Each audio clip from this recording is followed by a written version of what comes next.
T-minus 30 seconds.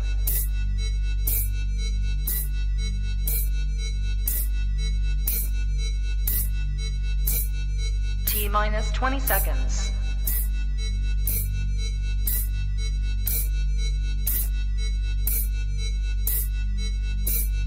10, 9, 8, 7, 6, 5, 4, 3, 2, 1, 0.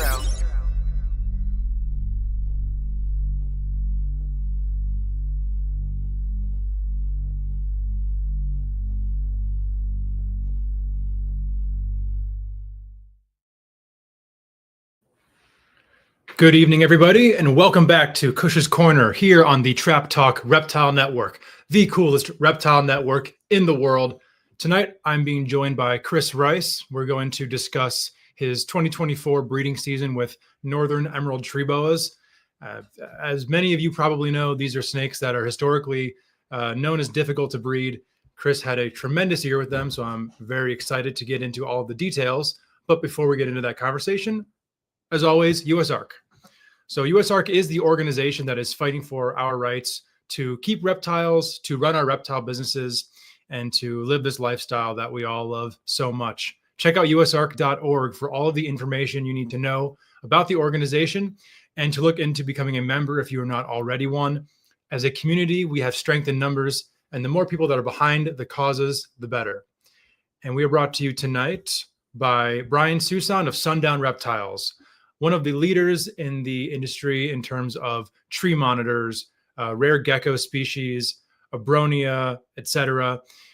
Brian works with a wide variety of some of the coolest reptile species in captivity and is producing routinely some of the absolute best examples. You can go check out SUNDOWN Reptiles on all forms of social media to keep up with everything that Brian has going on. And we are also brought to you by Blake's Exotic Feeders. If you are here in the US and are looking for quail to feed to your reptiles, please check out Blake's Exotic Feeders. They hand raise everything in their facility here in the United States, so you know you're getting a good quality product from a good US-based source. Again, check out Blake's Exotic Feeders for all of your feeder quail needs. And last but most certainly not least, the Reptile Super Show. The Pomona, California Reptile Super Show is coming up this weekend, January 11th and 12th in Pomona, California, the Pomona Convention Center. It is one of, if not the largest reptile shows in the entire country. My personal favorite to go to every single year. I will be vending there. We'll be with MJ at the Trap Exotics booth with Emilio as well. Bound to be a very fun weekend. Got some pretty cool stuff, but not only are we going to have an awesome booth, but there are hundreds of other amazing vendors and really a great variety of species at the super shows compared to some other shows that are, well, I don't need to explain what primarily takes up those shows, but check out the Reptile Super Show if you are in or around California.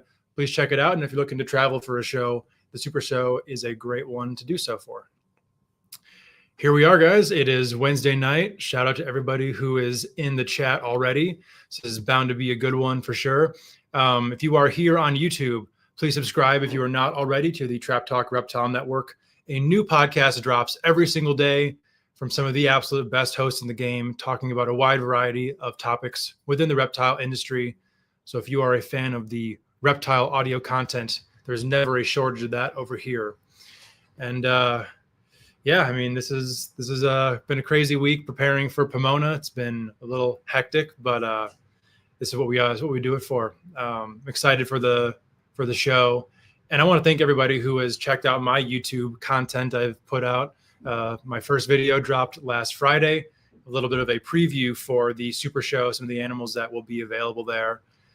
So thank you to everybody who watched, subscribed. If you haven't already, I would really appreciate it if you checked it out. It's just under my name on YouTube, Stephen Kush, or the @ is @Kush Reptile on YouTube. So much appreciated if you guys check that out. The new video is coming out this Friday as well. And it's going to be kind of a highlight reel of some of my favorite snake that I produced in the 2024 season. So that will be coming out on Friday. But without further ado, and without promoting myself aimlessly and what am I trying to say? Whatever. Let's bring Chris on the show so I stop rambling. Chris, how's it going, man? Hey, man, how you doing? It's good. Good to see you. So Man, well, thank you for taking the time tonight. I'm really excited to get into everything. I've kept emeralds in the past. I attempted to breed emeralds, and they really can take a toll on you. But seeing everything that you've been posting, especially over the last 6 months or so, it's been really inspiring. And honestly, it's kind of made that itch come back a little bit for the emeralds. Thanks, man. I appreciate that. Yeah. They're an amazing species for sure, but they've, of course, had a notorious history of being challenging. Yeah. I did have, a much better year than I would have expected to have this year for sure. Or, well, last year now, technically. Yeah. I keep thinking it's still 2024. Right. But, yeah, so, everything went really, really well. It isn't the first year I've been breeding them. I think some people might be confused by that, like thinking Sure. like this is my first year. It's definitely not. I've been producing them for 4 seasons in a row. So, but this was definitely the best season so far. So, yeah, we can get into whatever, specifics you want to go in or anything you want to ask me. Before we get into details, I kind of want to take it back a little bit, hear about some of your background. So kind of what's the origin story? How did you get to where you are today, and what brought you to emeralds? Well, pretty typical, reptile nerd story as far as, having some kind of experience or multiple experiences when you're a kid with them. The earliest I can remember, I don't know exactly how old I was. I would have been maybe 3 or 4 years old. Seeing some kind of a black snake in my backyard, either a racer, more than likely a black racer. And I warned my family about it and thought I was some kind of, hot shot for saving the day. I spotted it and pointed out that it was dangerous or whatever. Didn't know shit about it. And then just saw him around the neighborhood and things, just being a kid around the neighborhood. And then it wasn't really until I think I was 11 or maybe 12 years old that a couple of friends of mine that I had met, had some snakes. So my good friend Mike had actually a young boa constrictor. And so he, we went to his house one time and saw that. And it was, I was under the impression because of another friend had said it was a viper. So I was under the impression this was a venomous snake, and it actually bit him. And I'm thinking, holy shit, he just got bit by a venomous snake. Of course, just didn't know anything what I was talking about at that point. But it was kind of shocking. So I'm like, wow, dude just took what's going to happen next, whatever. But and then so it was actually right around that time, probably shortly after that, the first snake that I kept, I don't even remember if I caught it or somebody else in the group did. I had a little ringneck.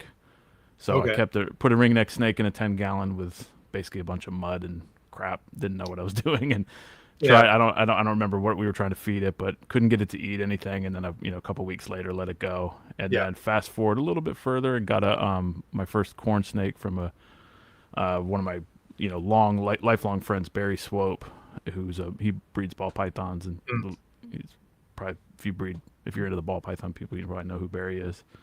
I got a corn snake from him. And from there just got bit by the bug, and then got a typical wild caught ball python. In the time frame of this is like 93, something around this, 1992, 93, something like this. Had a typical wild caught ball python, which was of course horrible feeder. Sure. Went nearly a year without eating, and then went to the first, for me anyways, Orlando at that time, NRBE, the National Reptile Breeders Expo, the Daytona show. It was Orlando at that time. Went there, got a boa and a baby albino Burmese python. Saw Eugene's booth, and just really everything went, from there. And sure. Just, let's see, fast forward a little bit. We got to visit Eugene, I think 2 years later, which was mind blowing because I didn't know anybody did anything on that level before. I'd never seen anything like that. And Eugene was super cool, to us as kids. And nice.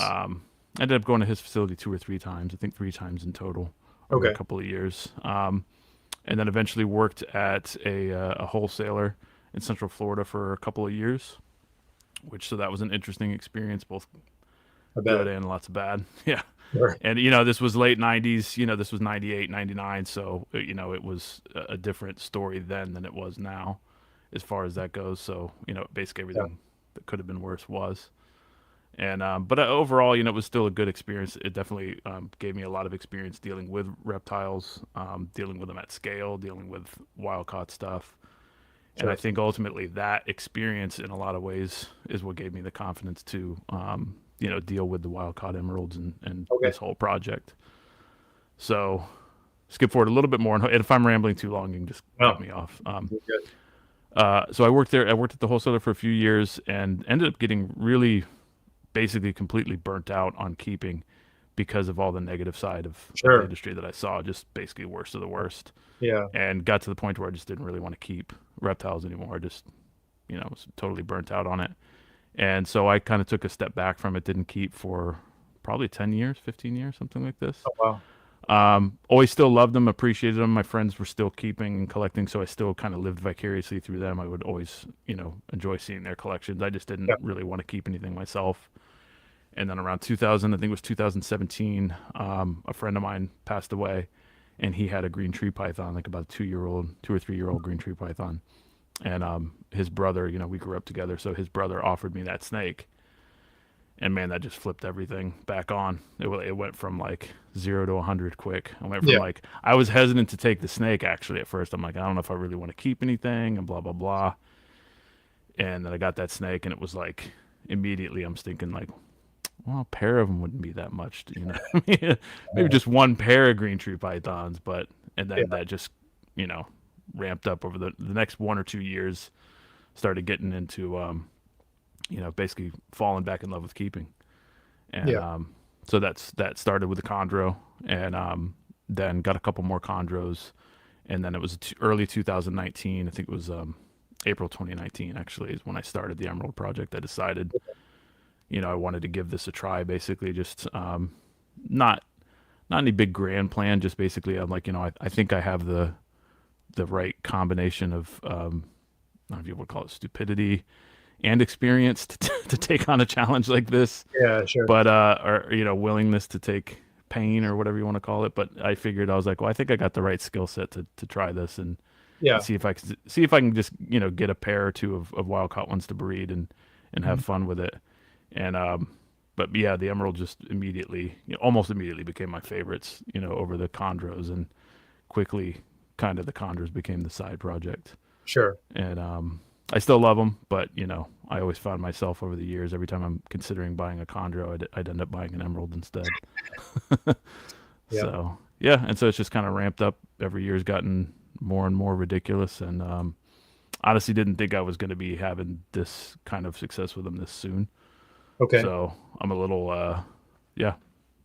it's got kind of crazy. Yeah. Well, I mean, you're doing something right. That's for sure. To take it back a little, your story about your friend with the boa, that's actually, it reminded me of something that I haven't thought about in years, but we had a neighbor. I was probably like 10 years old at the time, and I was already keeping snakes. We moved into a new house, and we were having like a block party. And one of the neighbors on the block was like a family that we went to school with. And the neighbor right next to them, the mom was like, oh yeah, he also has snakes and his stuff in the basement. And he has this big cobra that he'll take out and it'll sit on his lap and stuff like that. And he said he's going to bring it out at the block party. And I'm like kind of like freaking out. I'm like, a cobra? Like, holy shit. What the hell's going on? Like, is this guy out of his fucking mind? Like, is he going to ask me to hold it? Like and then the day comes and it's like a 7-8 foot boa, Colombian boa constrictor. I'm like, yeah, it's just that misinformation, you know what I mean? Like, cobra boa, same thing. And I've been like stressing for like a month, like, God, there's going to be a live cobra at the block party. That's crazy. Yeah, I think it was the same. It was, in my experience, it was another one of my friends. He probably just, I don't think he was exaggerating like to get a rise. I maybe he was at the time, I don't know, but it probably was just like he just mistook the name of it, thought it was viper, and I didn't know a ton at that time, but I knew viper is venomous, so I'm like, sure. Fuck, this dude just took a straight up bite, like he's leaking from this viper bite. So it was pretty funny. I could imagine so. But what is this comment I'm seeing? Morelia House. It was such a pain in the ass to buy a snake from Chris. Took me like 6 months to talk him into letting one go. I have to be persistent. Yeah, I apologize in advance to anybody who's trying to get snakes, because I'm ridiculous, but it's because I love them, and honestly, my original kind of, with the first litter in 2021, I was holding everything back, not just to see how they turn out, but it's like from all the stories and stuff, it's like, well, you better hold stuff back, because you might not have another litter for 2-3 years, or you might have, one baby here, 2 years, 2 babies there. So I've been hoarding a little little too much. It's been a little absurd. Well, I mean, you're in a little bit of a better situation than I am because you're hoarding, snakes that only get a few feet long, and I'm hoarding snakes that get Yeah. long. So Yeah. I'm starting to feel the consequences of said hoarding, where I'm like, man, give it a year or two, I'm going to need twice as many cages as I have now if I don't sell some of these things.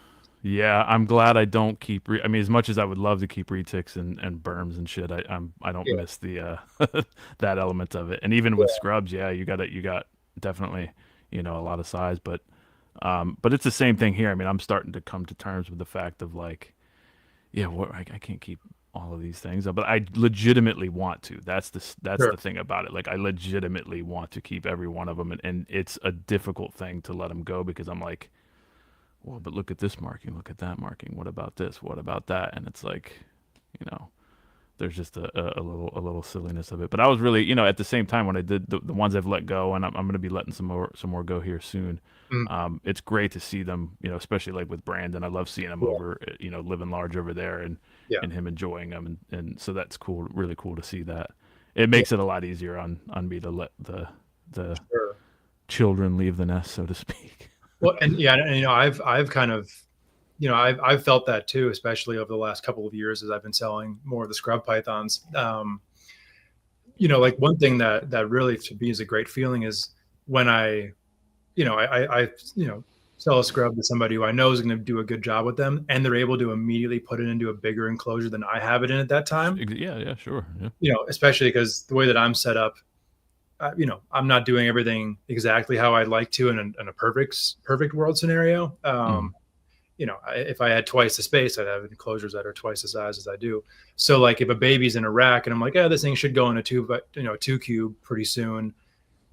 And I get to, put that snake into a bigger cage just in someone else's collection right away. It's a pretty good feeling. And then like I'll oftentimes, and I bet, if you haven't, just based on not having gotten too many out, that you will have, like a month later, someone come back to you like, this is my new favorite snake in my collection. Like, this is incredible.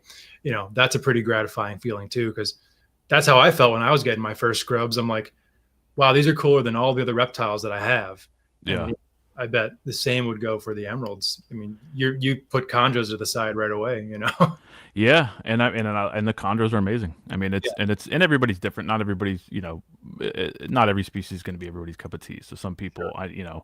I have, my friend Barry, he's he breeds balls and stuff, and I've tried to get him into chondros and emeralds, and he couldn't care less. Yeah. He's just like, whatever, green snake, I could care less.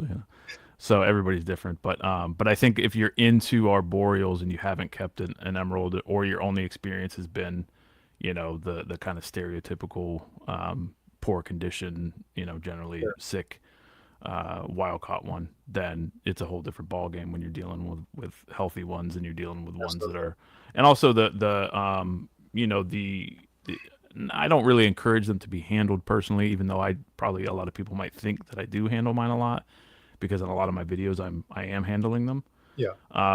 But I interact with them frequently, and I handle them occasionally to the where they're generally a lot, most of them anyways are pretty calm compared to, an import that's been, gone through the typical import stuff and Sure. is ready to light you up when you're, encountering it. So, I think a lot of people get them. I've definitely talked with a few of the people that have got them, and they're like, holy shit, man, these things, it's so cool. It's like such a calm snake. It's such a, such a cool snake to interact with. Well, and there's really something to be said for that, because there's a parallel with scrubs and emeralds in that sense, where they both have that reputation of being, aggressive, or whatever word you want to put to that.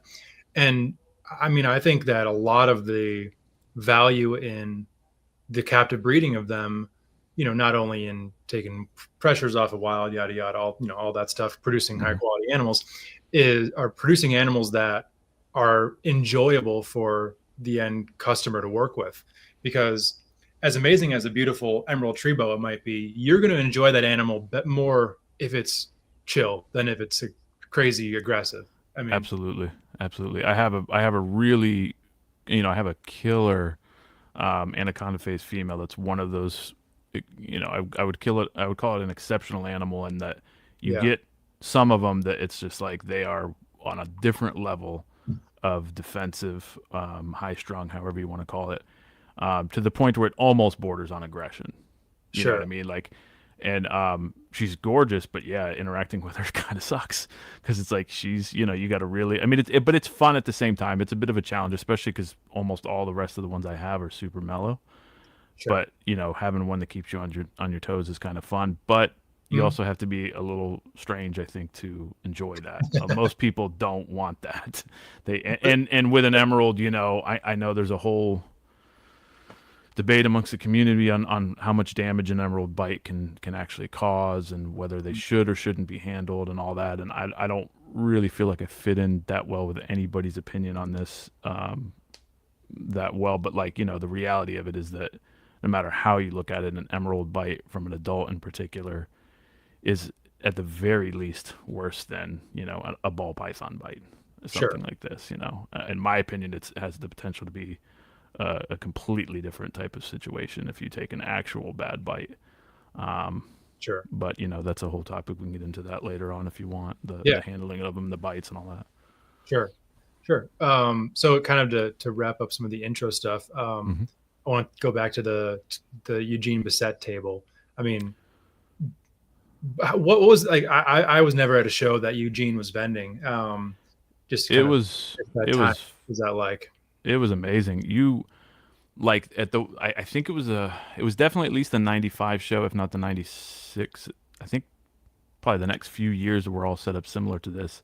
But I believe it was that very first one that I went to in 94 where he had like these, you know, clear tubs that he had all the chondros in, these kind of like cylinders of some sort. I don't know exactly what they were. I don't remember offhand, but he had, you know, chondros set up in that, and he had different sizes of them. So he had a couple of like sub-adults and I believe a few adults, and then babies in the jars. You know, the old school, if you remember how that looked, if you've ever seen those pictures where it's like the baby in the jar with a little bit of water and some grass and twigs and stuff. So it was amazing because those were things we'd only seen, you know, in books and magazines at that point. Reptiles magazine was, I think the first issue was 94, sometime in 94, maybe 95 or maybe 93, but it was basically right around that time. So it was like you were just starting to see some of these amazing animals, and then also again checking out some of these books and so to see that at a show, to see that many of them at once, it was like, wow, holy shit. And he was super cool. And I mean, he had to run the booth, so I'm sure probably myself and my friends eventually got kind of annoying to deal with because we're just like, you know, wanting to ask a bunch of questions and gawk at everything, and we have no money, so we're just, you know. But he was through all that, he was always super cool about everything. Awesome. Like he knew it was like he knew to be patient with us and to kind of bestow knowledge onto us, and so he was really cool. And then when he invited, I think it wasn't that first year. It was 95, I believe, is when the second year that, you know, me and my group of friends were all talking with him, and he invited us out to the facility. Wow. And so we went, you know, a few weeks later, whenever it was, still summer, if I remember correctly. And it was just mind blowing, you know, huge facility, every species that I think we had probably ever, you know, seen or thought about seeing. He had them at that, because that was when he still had a really diverse collection. So he, you know, years later he had gotten rid of all the big snakes, and I believe all or most of the venomous. And so this was before that. So he had all the venomous stuff, all the huge, crazy amounts of huge retics and berms. And I remember those Argentine boas they seemed like they were as big as the retics. I mean, I know they weren't quite, but they were massive gravid. And I have some pictures that are half decent of that we took. Unfortunately, a lot of the pictures I took of the arboreal stuff were dog shit quality. They just were on a, you know, they barely viewable. But he had chondros. He had some emeralds set up at that point. Adults at that point. He had they were in like 20-gallon or 30-gallon tanks turned up right. Okay. With screen fronts. So it was like some kind of customized screen front so that the, you know, and then he had the lamps on the top of that for heat. And but then the really cool part, one of the coolest parts of those visits I remember in particular was the baby room where he had all the baby chondros and the grow ups. It was just like this big table and a bunch of those old school polycarbonate tubs. Yeah. that they don't make them anymore, but they're actually pretty similar to the things. That's part of the reason why I use the tubs that I use, just because they kind of remind me of those old school. Okay. I think they were Johnson or some company like that. They're kind of like Cambros, but a little different. And but he had a bunch of those tubs just sitting on a table, just stacks of tubs of just what I think it was probably at least 50 to 100 chondros at that point. And Cindy was the one. Rest in peace to her. She was the one who was taking care of them at that time. Primarily, she was, getting them started and everything. And I mean, they were both working them, but so we were talking with them, and he was giving us the lowdown on all these things and showing us all these amazing chondros, just one after another. And it was just like, wow, we were all like buzzing for weeks. Yeah, I bet. We were like, dude, we need to get this, and then we're going to be breeding this and that, and all, making huge plans. And Yeah. that was cool. And he got me started too on keeping records, because he gave us stacks of those old famous record cards that he used to use. Okay. Probably still uses something similar, I would guess. And he gave us those, and then so we started taking, at least I got pretty serious into taking records at that point, just to kind of emulate what he was doing. And then also what was interesting about that visit was that his hygiene protocols, and the kind of how obsessive he was with quarantine and hygiene protocols, to the point where it was like it seemed a little ridiculous, because I just never seen anything like that before. I remember he had like 2 big sinks, and one of them was like a rinse sink, and the other one I believe it was filled with Simple Green or something along the lines of Simple Green at that time. And so like between almost every snake, he was dunking his forearms in that stuff and then rinsing. He was very, very, very meticulous and serious about it. And it even though it seemed a bit over the top, it stuck in my head that, like, okay, but the way he was talking about it then, and the few things I've seen of him talking about it in the last few years, he looked at it as the same way that you would treat any agricultural business. Like, you need to take this dead serious. Like, this is his livelihood. It's Sure.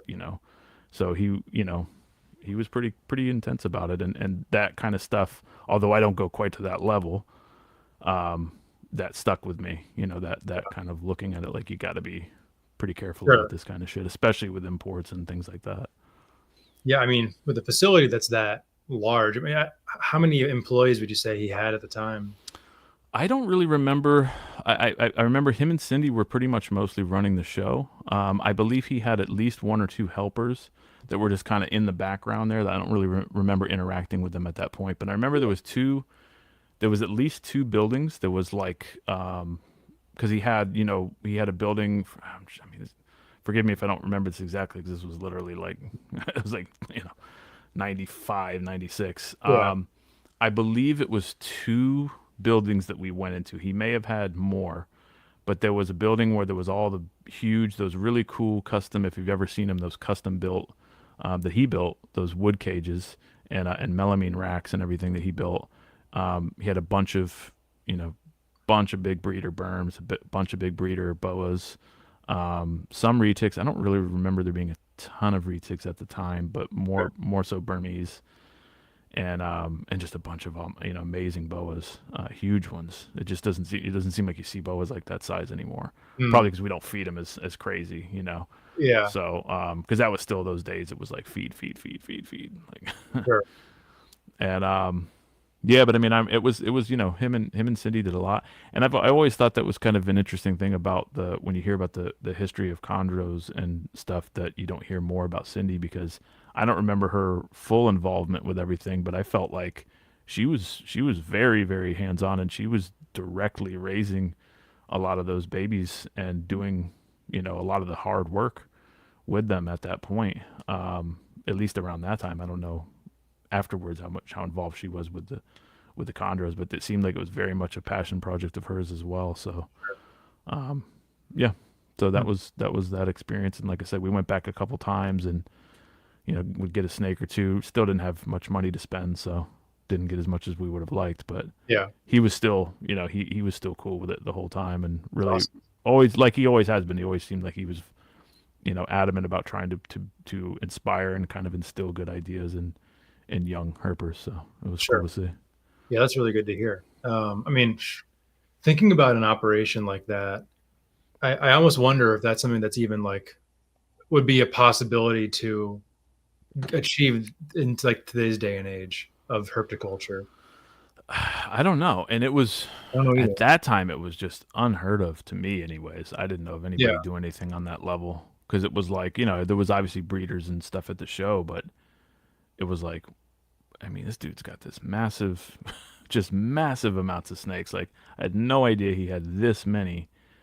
Just from that booth, you would think, okay, he's got a lot, but it was like, yeah. holy shit, he's cranking them out. Because if I remember correctly, at that time, or around that time, I think he was also producing not just for the pet trade, but may have been producing some skins as well for the skin Oh, trade. really? I think that's in my head. I might be wrong about that, but I think there was a point where there was some involvement with that. But if I'm wrong, I apologize in advance. I think there was some talk of that at the time. But I mean, whatever he was, it was a scale that I was blown away by. It was just Sure. wild. Yeah, I mean, imagine just like today with the increased cost of land and utilities, feeders, labor. Like, Mm-hmm. I mean, we've seen over the last, probably 5, 6 years, a couple examples of people trying to scale up in the industry and failing quickly. Um, I just, I mean, I don't want to sound like pessimistic about it, but I just almost think that these days something like that might not actually really be possible anymore, unless you're willing to make less money at a bigger scale than at a smaller scale. Profit less. Yeah, I would be. Yeah, I have no idea how it would translate to this day and age. I know, to definitely to get something like that started at this point would be crazy. At that level. So, but I don't remember. I mean, Ophiological Services, if I remember correctly, was started in the early mid '80s. I'm bad with the timeline on there. So he had already been running that. He had already been building for a while. So Right. I don't think it was right at the very very start of that we went there. Sure. Oh, yeah, Um, definitely. But but so also, I'm sure it took him some time to build, but still, and another thing about it though is you have to also consider in terms of the scaling up. He was he was a skilled carpenter, so he was building. So his ability to build all that stuff, I'm sure, made a huge difference in the scaling up aspect of it, both in terms of finance and just actually executing it. I yeah, mean, even if you paid somebody to build all those cages, it'd be like, yeah, we'll get those cages done in 2 years. You know yeah, what I mean? Like, 2 years and so 80 that later. Yeah. I'm sure that was a big advantage. I Sure. always wished I had those kind of building skills, but I definitely do not. Yeah. I do not have Yeah. that skill. Yeah. But, I think the other thing to look at would be that type of operation filled a need at the time that was Hmm. there, a need for like a mass producer of animals that are not going to be wild caught and of a higher quality, Hmm. supplying pet stores, yada, yada, something that, there are massive companies doing that now. I mean, and they were growing alongside OS kind of at the same time. But I feel like it's kind of another product of really taking advantage of something that was needed during that time period and doing it very well. Yeah. Oh yeah. And like I said, he was dead serious about everything he did. He did not half-ass any element of what he did. And Yeah. he I believe over the years, like I said, as I kind of got out of keeping and I didn't really keep in touch with Eugene or anything, so I don't really know him on that, and I didn't even really know him like on a super personal level then either. But we just had those few visits where he was really hospitable and really cool to us and stuff, and it was really inspirational. But I think in the years that followed, he trimmed and kind of shifted his business towards high volume production of ball python, morphs, and Right. all the kind of way almost everybody unfortunately did go that route. Yeah. So he got out of the chondros and all that kind of stuff. Yeah. But yeah, so it was definitely a different time, and I definitely am lucky in that period of time. We also were lucky in Central Florida. We had the Central Florida Herpetological Society, Okay. so we used to go to those herp meetings and got to see really cool, meet a lot of cool people that were local or just from the state that would come in. And Yeah. one guy I remember, Dennis Sargent, who I don't believe is in, maybe he still keeps, but I don't think he does anymore. Okay. He was an interesting one. We would see him at the local herp meeting a lot, and he had a big binder of pictures. He had a massive locality boa constrictor collection. Okay. And I believe some of his bloodlines are still around to this day. Because I mean, he seemed like at that point he had everything, and he had all the rare stuff that you just don't see that much of, other than from somebody like Vin, Sure. guys like that. And so we didn't really, I think, realize at the time how lucky we were in terms of just having access to Sure. cool shit and cool people, and getting exposed to things that you wouldn't necessarily get exposed to in a different area just because nobody else is around. Sure. Well, I mean, I feel like also for coming up, growing up wanting to be part of the reptile world, especially during the time, no better place than Florida. I mean, that was Sure. And even better would have been South Florida, but still, even in Central Florida, Sure. yeah, for absolutely Yeah. in I every feel way, because we had, like I said, we had that Herp Society, so we got to see, Bill Love came and did a presentation on, I believe it was on his trip to Madagascar. I think he may have come twice. I don't remember exactly. Okay. But we had guys like Bill Love that would come and do presentations, and so, hopefully we weren't too irritating to all the guys there. I'm sure we were. I'm sure we were, but hopefully not too bad at that time. And but yeah, Florida definitely was a kind of central place for everything there. Yeah. Everything going on, in the reptile industry at that point. For sure. So to kind of start to get into some of the emerald talk, Mhm. when you were working at the import facility, is that where you really started getting your first hands-on experience with emeralds? Yeah, that's when I first would see some, but we didn't really see a whole lot of them at that point. And what we did get in was pretty much like almost all in horrendous condition. I'm Sure. not talking about like, bad by today's standards. I'm talking about just like truly atrocious condition.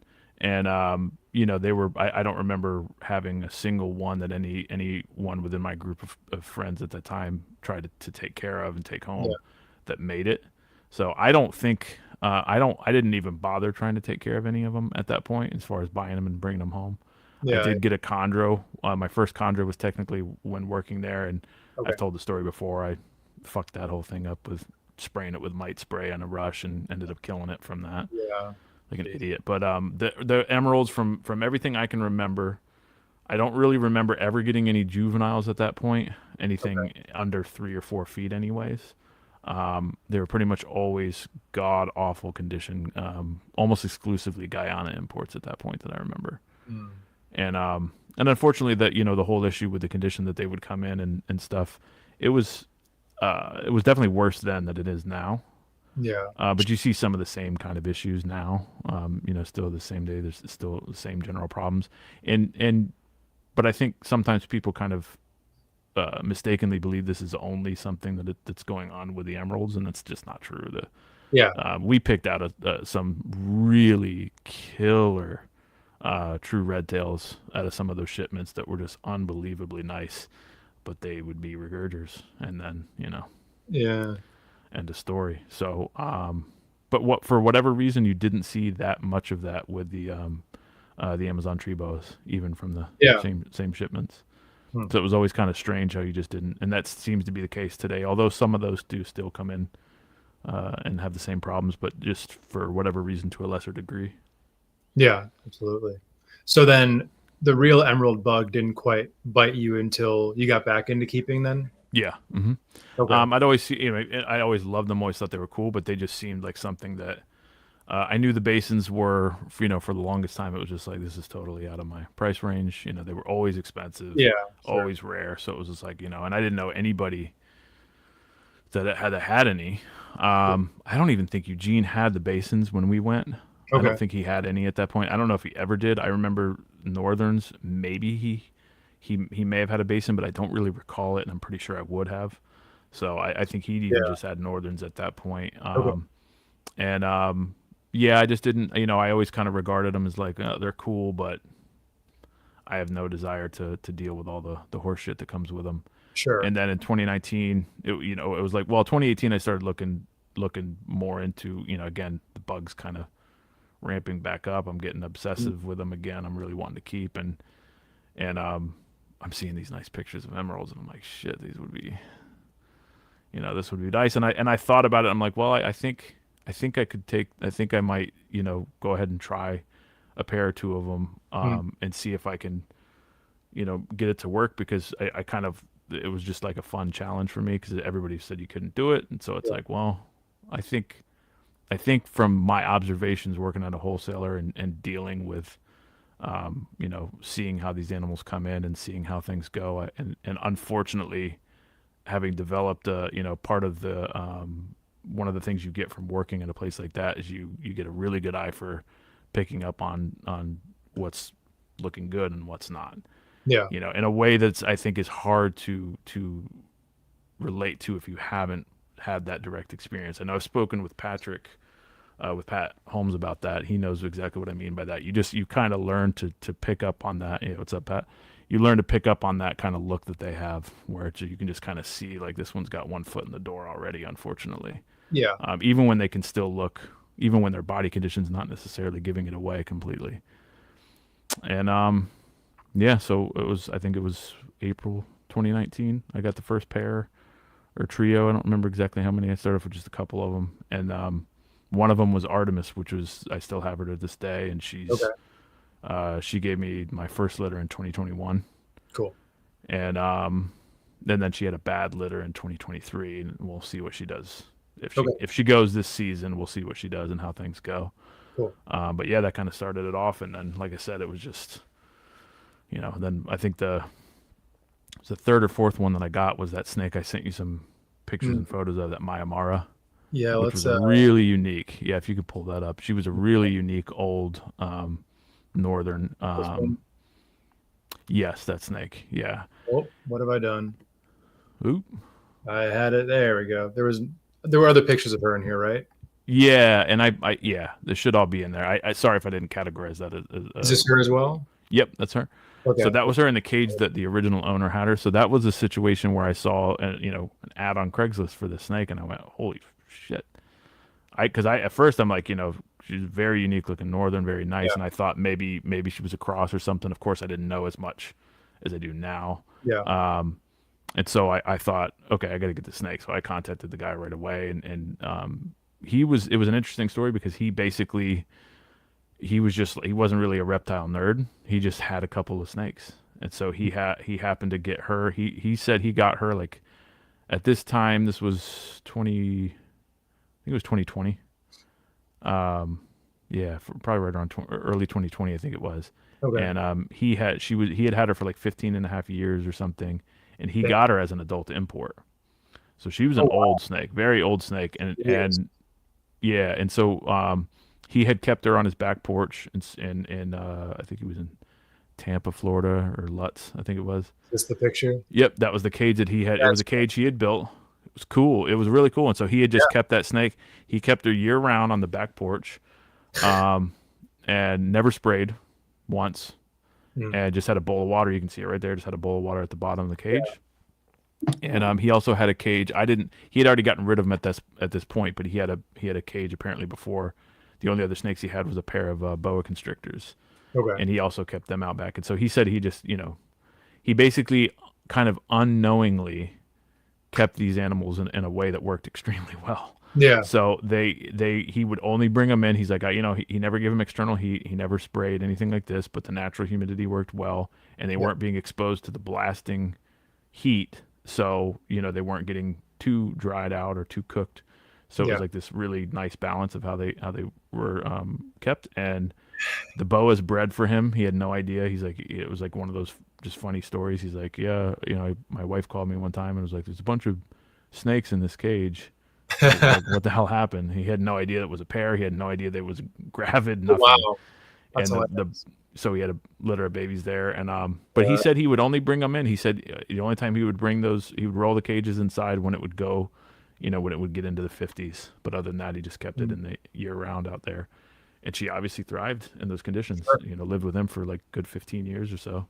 Wow. And I got her home, and she was you could tell she was old, but she looked unique. And you can never, of course, tell for sure where a snake comes from. And I'm not trying to claim this is definitely where she was from, but I kind of have been obsessed with like the look of her and where she could have theoretically come from. And I suspect she may have been, one of those old, possibly caught from North Brazil, northerns that got imported either from Brazil when they were still allowing exports, or just, made her way into a shipment from, somewhere else. But you know, I've tried to find ones that looked just like her, and I haven't found any. But I've seen a few, and they definitely, when they're older, they get more of that look to them. So part of her look was just being an old snake, and they just get that really rich green and everything. But she had something about her. Not all the pictures really convey it that well, but she just had something about the tone to her scales that was just interesting to me. And I would have loved to have breed her, of course, but unfortunately she passed away. She had liver cancer. Ugh. Yeah, it was rough. It was, you know, I thought I thought she was going to be doing okay, and I had taken her to the vet a couple times to get her checked out from some of the things that were going on with her, and but it turned out when she passed, they did the necropsy, and it was liver cancer. Yeesh. God. So, but you know, at that age, who knows exactly how old she was? I mean, my guess would be a minimum of probably 20 years old, if not significantly older than that. So. The vet explained to me at that point that you know, these kind of cancers just essentially, you know, if a snake lives long enough, just like with humans, just activates essentially at some point. It's not necessarily anything that went wrong. Yeah. Wow. But that's crazy, man. Yeah, I wish she would have been amazing if she would have made it, but she didn't. And she was a fun snake too. She had never been handled, so she was a firecracker for sure. And she's the only one I've taken a bad bite from. Oh, really? Yeah, and it could have been even worse, but I mean that was an interesting experience. And to kind of just, I don't want to harp on that too much, but I know there's this discussion that goes on amongst the community on the kind of two extreme views of whether emeralds are essentially, you know, getting bit by an emerald is like getting a feather brushed against your skin versus, you know, people that are really terrified of them and everything. And I will say, just from my own experience, I've handled, I don't know, 10,000 snakes I've dealt with probably in my life. You know, as far as working at the wholesaler and between what I've had, I've handled a ton of different stuff. I've been bitten by a ton of different stuff, and size wise. And a bite from a big adult emerald that means business, that's not just doing a little nip, that is delivering you a serious bite, is a serious fucking bite. Yeah. And has serious potential to you know, do damage. You know, I had nerve pain in the knuckle for a solid year. Never had that from any snake. I've been bitten by much bigger snakes than that. Yeah. And not had, and it's just the size. I think it's just the size of their teeth, that if they really hit you hard. And the strength. I mean, they have pretty serious strength. Again, if they mean business when they bite. Yeah. You know, huge difference between a light little nip. You know, that can be no big deal. I've taken one or two bites from an adult like that where it just was a little nick and it was no problem. But if they hit you like they mean to hit you, you know, there's a reason they have that reputation. So, so I don't, you know, I try not to do anything careless with them in terms of. Sure. handling them that way, but I do handle them.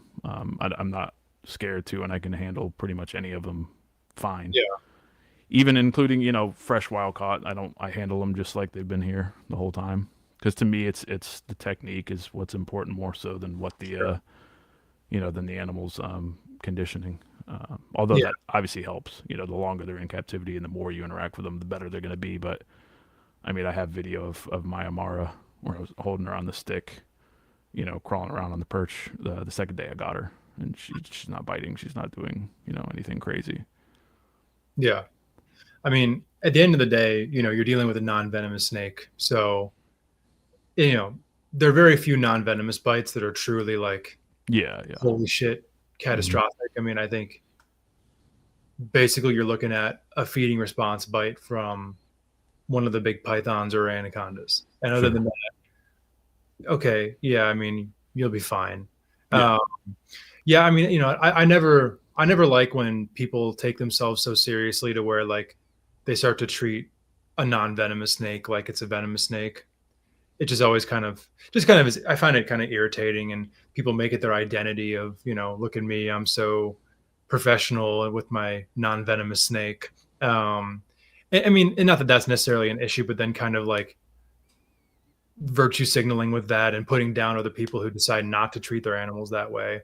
I just think that's a bad way to approach anything, and it's kind of a bad like precedent for a community, causes fights, like bullshit like that.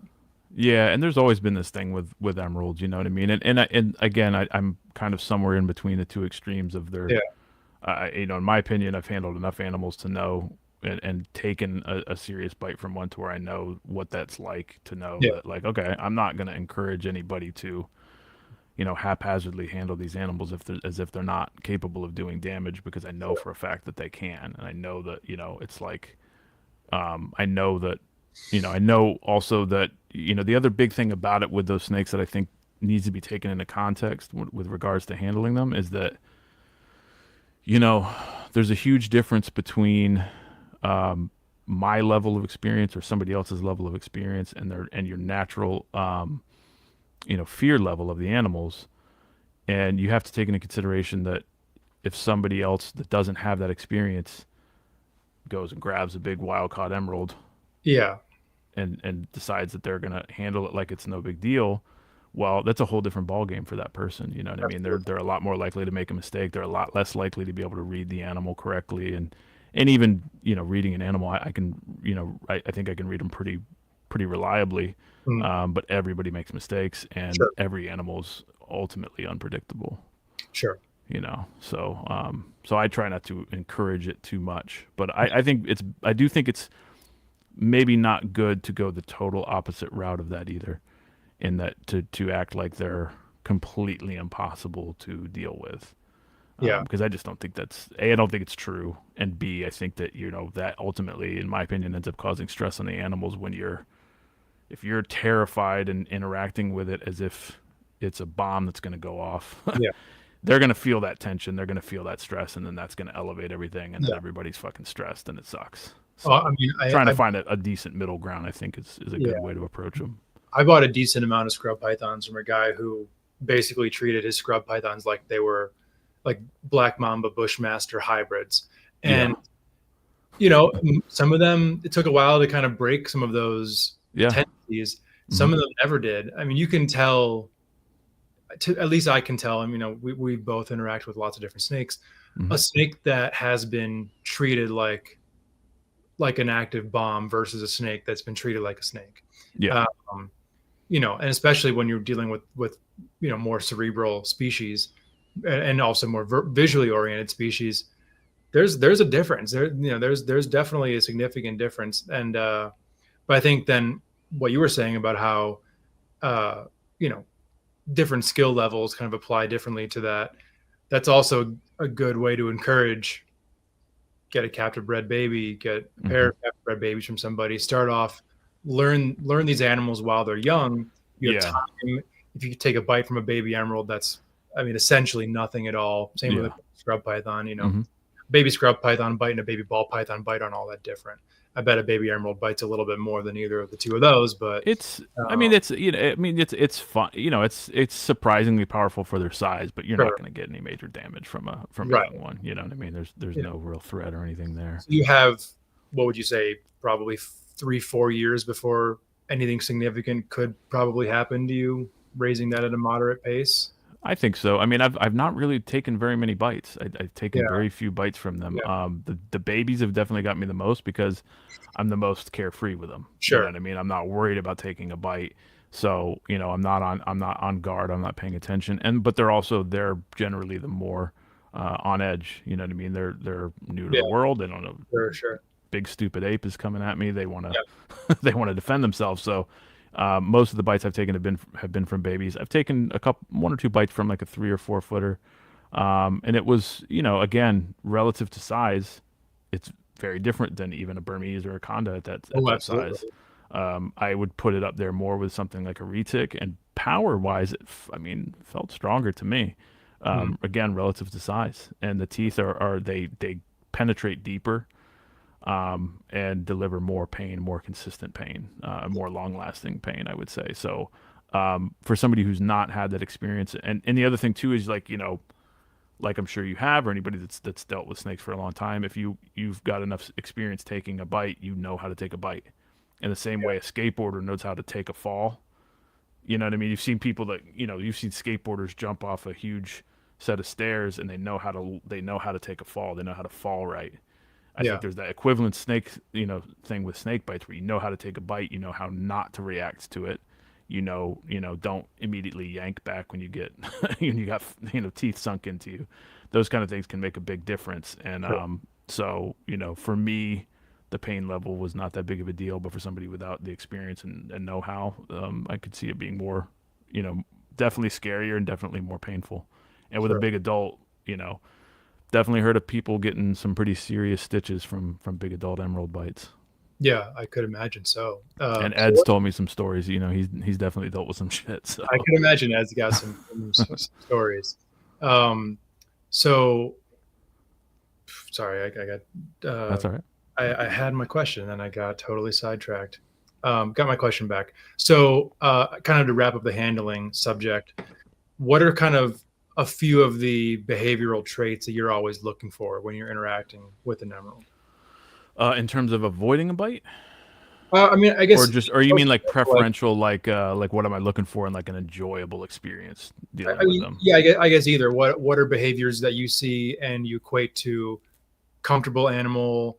This is going well. I can maybe even, I don't want to say pay less attention, but kind of not need to be as in tune with every movement the snake is making. And then also like, what are the behaviors that you see where like, okay, this snake is stressed, it's scared, it's probably going to bite soon? What are kind of a few of those?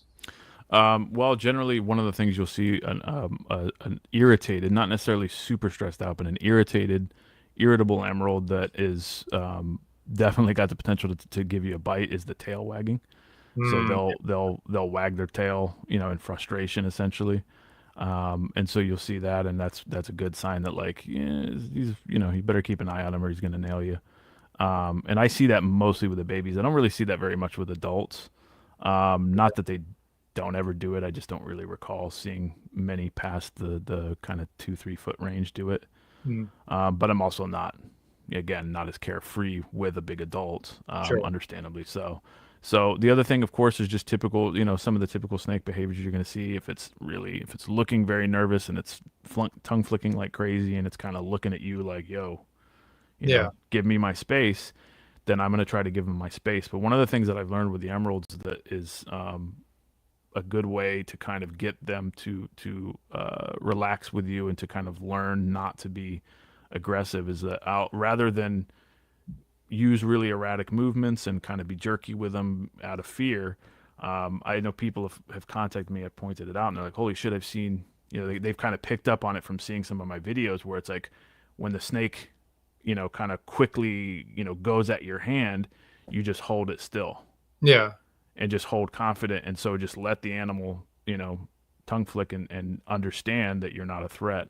And they do learn over time, they learn to recognize that like, okay, And they'll do a little bit of the kind of bluff stuff that you'll see other boas do as well, where they'll act like they're going to do something and they won't. I find personally, at least in my experience, and I have worked with quite a lot of them at this point. I mean, I've worked with, dozens and dozens of adults, both that, ones that I've worked with in my collection and ones that I've inspected and handled in consideration for purchase. And then all the stuff back in the day and then all the babies. I mean, it's, hundreds of them at this point. I find the Northerns to be pretty undeserving of the reputation they have for being really nasty. But, that's probably somewhat, out of balance because of the number of captive bred ones that I'm dealing with at this point. Sure. But even the wild caught ones, I really feel like, a lot of it is how you approach them and how you deal with them. But that said, there's definitely individuals that are very different.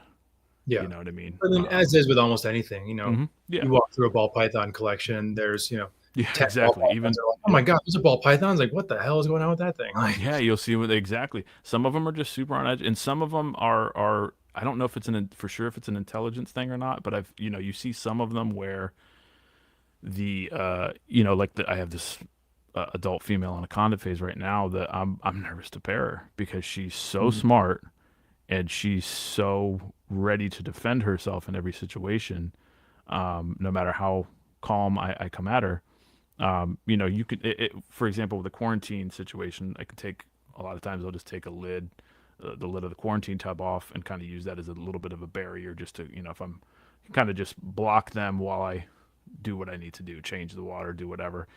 The majority of them, even within a day or two of being here, don't really care much. They're not that concerned with me. They're not Sure. really that defensive. But you'll get these exceptional animals every now and again that maybe it's the experience that they had before they got here. I don't know what it is. I think some of it's inborn, especially after watching how all the babies act. Mm. Some of them absolutely come out with a personality where it's just like they're ready to rumble, and it's Yeah. very different than the rest of them. Just like people, anything else, they're looking for action pretty much at all times. And so I'm assuming that the adults that act like that are kind of, they were probably at least to some degree like that from birth. But Sure. she's smart enough to know to actively try to go around the tub lid or under it to try to get at me. So she's Yeah. an interesting one, definitely keeps you on your toes.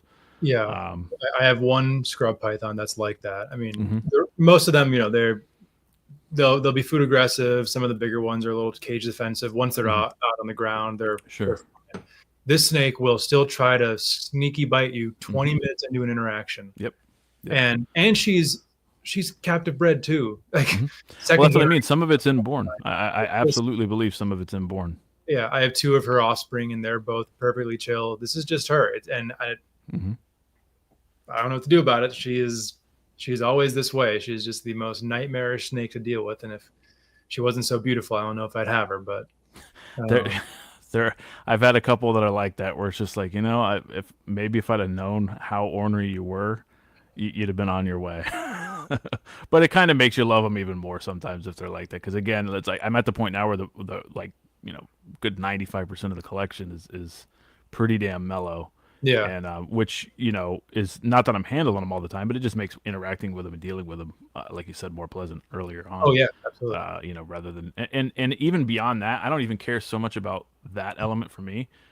It's less stress on the snakes, in my opinion. That's I don't 1000%. think it's good for for the snake to be every time that you're interacting with it, it's so on edge that it's like trying to defend itself and very stressed out by the situation. I think in Yeah. the long run, I actually think that my trying to interact with them regularly and keep them from being high strung, I think it helps with the breeding personally, because I think they're just less, they're not full of stress. I agree. Yeah, I mean, I see a lot of people. I want to say a decent amount of people who are, they stand on their conviction that, my animals are going to breed better if I'm hands off with them.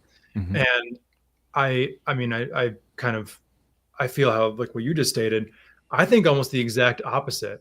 I think if my breeders are accustomed to interaction, Hmm. that they will be better as breeders, because face it, breeding snakes means interacting with your snakes. Hmm. And if you're, at least unless you set them up in some crazy intricate system that's automated to make sure that the nesting site is proper and the cage is clean and yada yada, you're interacting with your snakes, especially if it's something that you need to remove from the enclosure to, to service properly. So Sure. if that process is extremely stressful on that animal,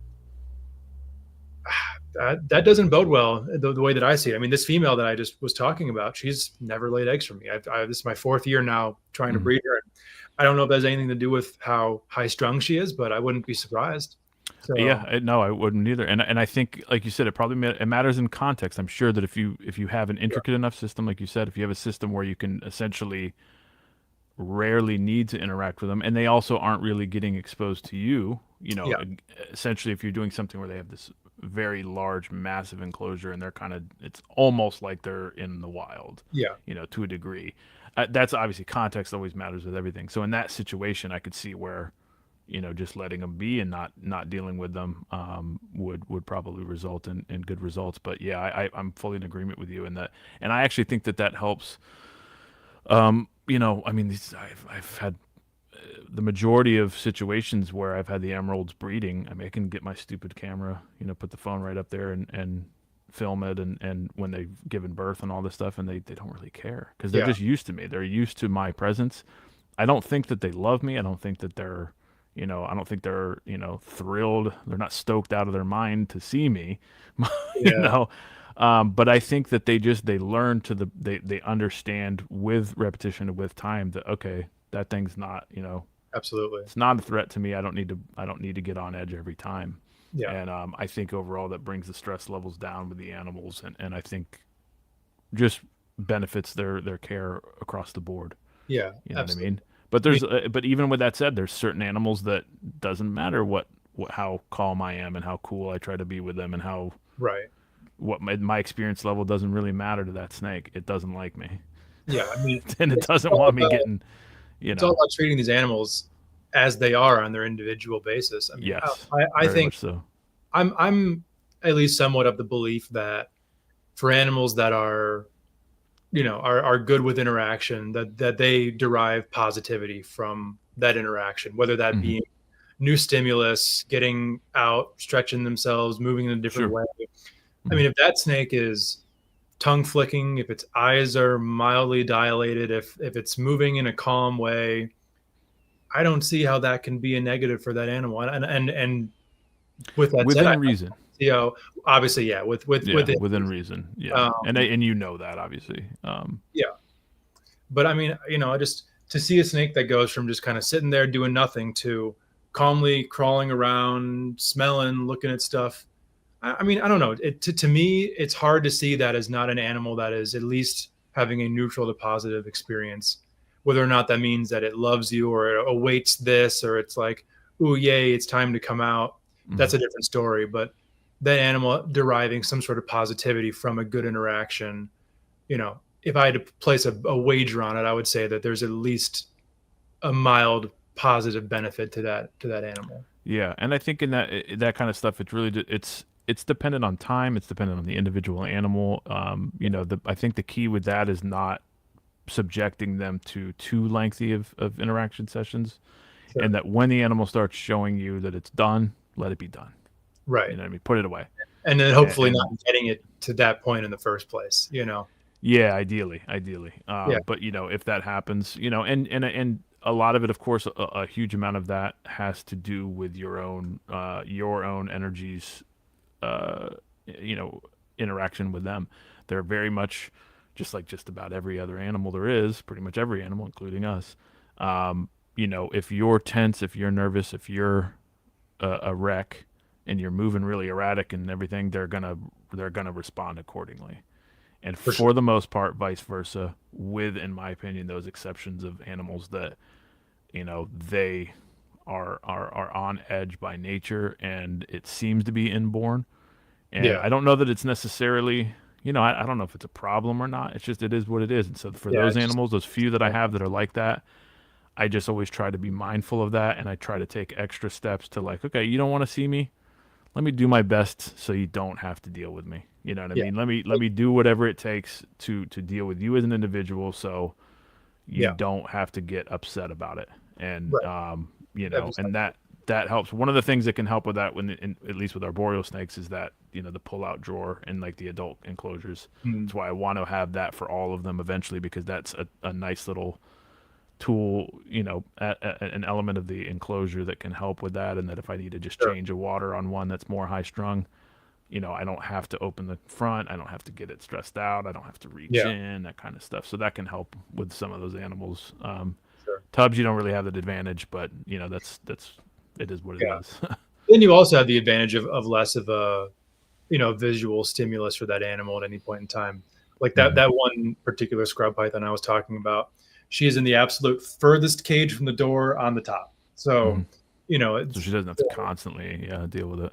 right. So like if I'm not specifically working with her or in her area for the rest of, the week or whatever, she hardly ever has to see me. And if she's hiding, then she doesn't see me at all.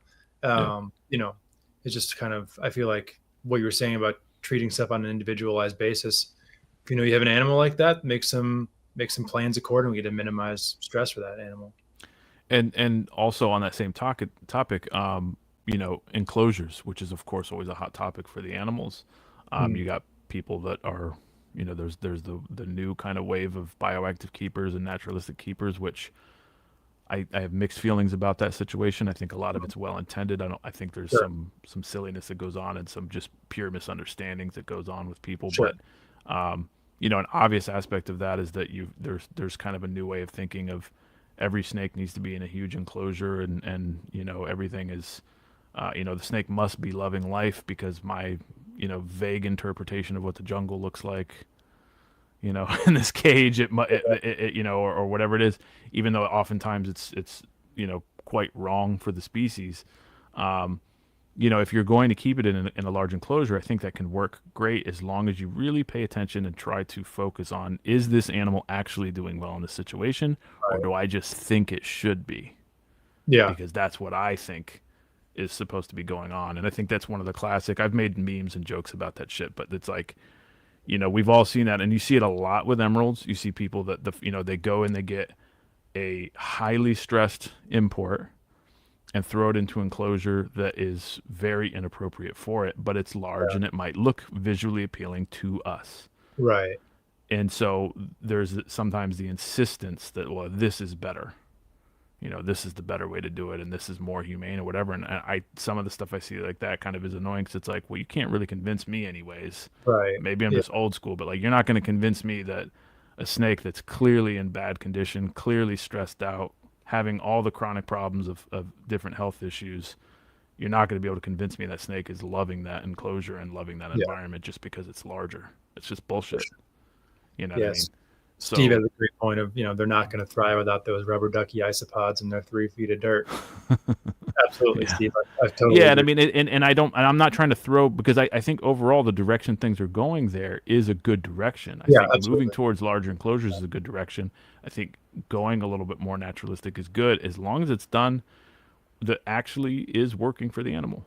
Right. And that's one of the things that sometimes gets lost in the mix, where it's like, you got to, you know, and that applies with every aspect of these of reptiles, period. But, you know, staying on topic of emeralds, like, you got to part of, I think, becoming a good keeper is recognizing signs that the animals are showing you, and trying your best to interpret that accurately. Right. You know what I mean? Not putting what you think or what you want to be true about something and kind of putting that onto the behavior and just, oh yeah, this is what it loves. And an example of this, of course, I've made a lot of jokes, and you know, a lot of people get upset about the shit I say with spraying. I'm not as anti-spraying as it seems. I just make a lot of jokes about it. And it's based on, because I see shit where it's just like, come on, man, you can't, how do you not see what's going on with this animal? Like, I don't want to throw that person under the bus, but I saw somebody on one of the groups the other day, and they had an Amazon basin, and they're holding it. And I've seen examples like this countless times, especially with new keepers. They're under the belief, oh, these snakes just absolutely love the rain. They love getting sprayed, you know, with fucking hurricane force winds all the time, or hurricane force water all the time. And so you'll see people that have the animal, and, you know, I saw one recently that I didn't want to comment or send, because I'm just like, I'm not going to say anything I'm not going to say anything that's going to go over well here. But here we are. I'm just skipping this one altogether. But it was like, this person was insistent that this snake was enjoying the experience, and they've got it in one hand, holding it incorrectly, in my opinion, with one hand, and they've got a shower head, and it's like, you know, foot away from the snake, and they're just hitting it with you know, pretty forceful water. Nice. And now they don't, and to be clear, they're not trying to do any damage to the animal. They're not trying to do anything. They have absolutely good intentions. Yeah. But in my opinion, they're really clearly misinterpreting what that animal is showing them. That animal is trying desperately to get away from that forceful, you know, fake rain. It doesn't like the experience. It's trying to get the hell away from it. But people interpret it as like, oh, look, it's moving around. It loves it. Is it really? Is it really? I had to ask myself that when I was taking them out back still and spraying them, and even spraying them in the enclosures at the beginning of it. It's like, if these snakes love this so much, why are all of them fleeing when I do it? That's kind of a good question, I would think. You know, if they love it, they shouldn't be fleeing. Yeah. And yet you see this, I see this in people's videos and stuff all the time. The animals that are clearly trying to get away from this, and, you know, but the insistence is that they're loving it. Yeah. And so, you know, and that's something that applies with, you know, a lot of aspects of their behavior and health, is just trying to interpret it accurately. And that's obviously an ever evolving process. By no means do I claim to know all there is to know about this shit. I don't know. I feel like a total novice with these snakes still, but I think that my past experience gives me a little bit of understanding of, like, trying to pick up on those things where it's like, okay, that might not really be behavior. It might not be what it seems like on the surface with Yeah, how I that mean, snake's like, acting. one thing that you see relatively frequently is that whole like, take your emerald outside, spray it down, and it's gonna shit. Hmm. I mean, And I that did that for a while. is, yeah, but like that right there is a flight response, where a snake will avoid its bowels to be Hmm. lighter, to be more agile, to get out of a situation that it feels threatened in. Big open space, water's hitting you all of a sudden. Oh Hmm. shit! And a big ass ape standing over you, going, "Oh," Yeah, and we all enjoy taking. I love taking video of these things, so I've always got the camera, and that's one of the things. And now to elaborate on it a little bit more, I do think you're absolutely right that some of them are doing this in a clear, fear response.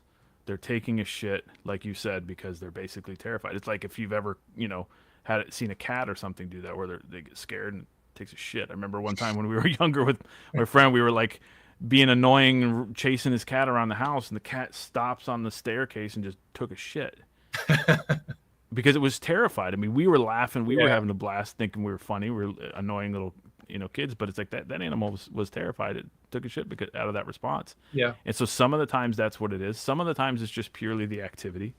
But that was a good sure. example of what I mean by trying to interpret the behavior as accurately as you can. You're Yeah, still, and we're all going to make mistakes constantly. That's just the way that it is. for sure. And our guesses are probably very half-assed and as compared to reality. But Sure. trying to improve at least, and trying to Mhm. use the observation to cater to the animal's needs, I think is important. And that Yeah, was for me the spraying thing. A lot of why I've made a lot of the jokes and stuff, because I've seen so many people that insist on the animals, love it, and they love this experience of it, and this kind of general belief that these animals live and die by the rain droplets. And that was part of what motivated me to try to explicitly remove that completely from the husbandry, to see, is this really crucial or not? yeah, Are they really? Is this really the thing that everybody says that it is? Is it really what's driving their behavior and driving their health? And I don't know. I think the results are, in my opinion, speaking for themselves at this point in sure. terms of how important it really is to their health. I don't think it's always a terrible thing, and I think it No, can be done in ways that can be, at the very least, a stimulant. A benefit there, and an extra supplemental hydration as well. And in some cases, under the right conditions, that could be their primary source of hydration. But that's a whole other thing too, with regards to spraying, is that one of the behaviors I've seen, and I've observed it with my own animals in the early point when I was keeping them and spraying them more, is the idea that they will drink heavily from being sprayed, and that means that they love it, and that's how they want to drink. I don't know that that's necessarily true. I think a lot of times that I've seen that, it's because an animal is actually chronically dehydrated, and it's just taking water any way it possibly can get it.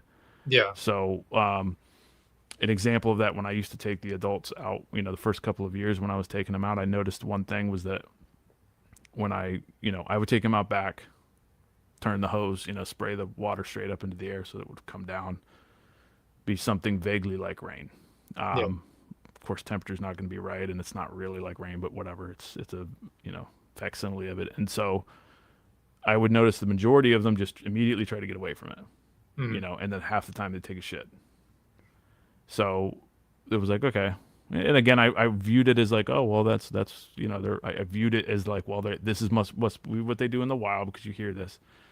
They wait for the rain, and then that's when they defecate. They just, they're waiting for yeah, the rain to come, and then they defecate, and it washes away. Maybe there's some truth to that. I don't know, but it wasn't what was happening in the backyard. yeah. It You know seems what I far mean? fetched. Yeah, it wasn't what was happening in the backyard. It's taking them out in the middle of the day and spraying them, and it's just not even close to the same thing. And especially since I'm just like targeting, trying to keep putting the goddamn rain on them, even when they're trying to Yeah, get away from it. It's like this is me wanting this to be true, right. more so than what the animal's showing me. But the one snake that would stop and drink heavily every time was my Amara. Well, little did I know at that time, it's because she was Uh, chronically dehydrated, because she's suffering from cancer. She's dying. I didn't realize that at that time, but she was basically slowly dying. yeah, And so, she was a sick animal. And so that, I think, not, and I'm not saying that any snake that drinks when it's sprayed is sick, of course not. But I think when you see an animal that responds to being sprayed in a manner that appears to be very desperate, like desperate drinking behavior, I think it's kind of obvious that snake's dehydrated. Either that, or you've conditioned it to where that's the only way it can get water, so it knows, I must drink now because there's no, I don't have bowls to drink from, humidity's not right, whatever. And so, those kind of things, I think I do wish people would pick up on that kind of stuff a little bit more and question some of the thought processes and husbandry practices just to, again, benefit the animals in the long run. Is this really, does this animal truly love this, or are you unintentionally causing, consistent stress for this animal? Well, and I have an interesting kind of anecdote to add to that from a different species altogether. But I had a boss who, I was taking care of his tree monitors, and he was very insistent on no water bowls in the enclosure, hand spray multiple times a day to get these animals to drink. And more than almost any other reptiles that I have dealt with, they had what I felt like were pretty routine dehydration issues, even with water bowls present, because they had become so accustomed to this is how I drink water, that when that wasn't offered, they did not seek out the other option. Yeah. And then you've kind of conditioned your animal to be super dependent on this specific thing where, life happens and most people don't have the ability to shoot their animals in the face with water 3-4 times a day to get them to hydrate.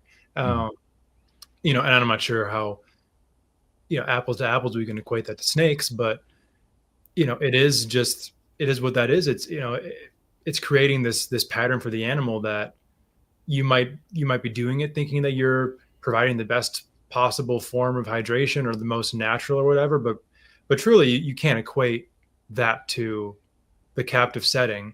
And kind of what Steve was saying here of they never drink if I spray. I think there's something to that. If you're spraying that animal, like kind of what you were referring to earlier with you had the female with cancer who was drinking a lot of water. They're getting sprayed and they're drinking. That's probably a sign that something's not right otherwise. I think generally, and again, it's always context. It's never a black and white issue. It's not to say that, a snake that drinks a little bit when it's sprayed is like, oh, it's in horrible condition. No, for sure. But I would say that I would say that if they are heavily, and again, I think that it's kind of a nuanced thing. You need, I think, experience and time of observing. It takes a while. Preferably more than just one species, but you can kind of observe the difference between a snake that's casually taking a few sips or drinking some droplets off of its body. The difference between that and one that's just like, it's chasing the water stream because it's so effing desperate to get water. And that's not the snake loving what you're doing. That's the snake is fucking dehydrated and is doing what it has to do in order to drink and get properly hydrated. Because they, that again, and I've posted before, like I think with all the different stuff that's gone on with people observing them in the wild, not that there's a ton of observation of emeralds in the wild, but chondros as well. Anything I've asked people before, like, show me some footage or some firsthand observations even of people, in situ watching these snakes do this behavior in the wild. Are they drinking like that? Are they actually doing this? Or do we just think that they are because it's what we're seeing in captivity, which is, of course, subpar, always going to be subpar, and just very different. You know what I mean? It's different than the wild is. So, anyway, that's my little kind of but if you think about ramble about water. If you think about the niche that these animals, take up in the wild, whether it be emeralds or green trees or any other corallus, scrub pythons, whatever, these animals are spending a majority of their time under canopy. So, and I would have to assume when it's raining, they're particularly under that canopy. So that direct rain type of motion is probably not hitting them in the way that it would hit you if you're just standing in the rain. Of course not. And it's also, and especially, when they are, when they're active at night, it's, I think people forget it's like, the difference between a natural, somewhat light or even moderate rainfall is going to feel a lot less jarring, especially because there's everything else going on in conjunction with this. There's the change in humidity, the change in the air. Everything's, it's all quote unquote natural, for lack of a better word. Yeah. It's not what we're doing, where this thing's cornered in a box and you're blasting it with, you know, abnormal water droplets at an abnormal pressure level, and there's Yeah. nothing else. It didn't get any prior warning to this. That's another thing I've thought about the spraying stuff, is that how jarring is it for these animals to Yeah. go from, they're chilling in their enclosure, just doing whatever they're doing, and then just all of a sudden, water blast in the face. Especially Yeah. when you see the people doing it, it's just like you're blasting that MFer in the face with this spray bottle or this mister. It reminds me of there's a I made a joke about this a long time ago. It reminds me of a scene in Blade Runner 2049 where Officer K has he's like under there's like water shortages, and so basically everybody's restricted to, like, you take a shower with like a 4-second blast of water at extremely high power, and that's your shower, just like there you go, done, no more water.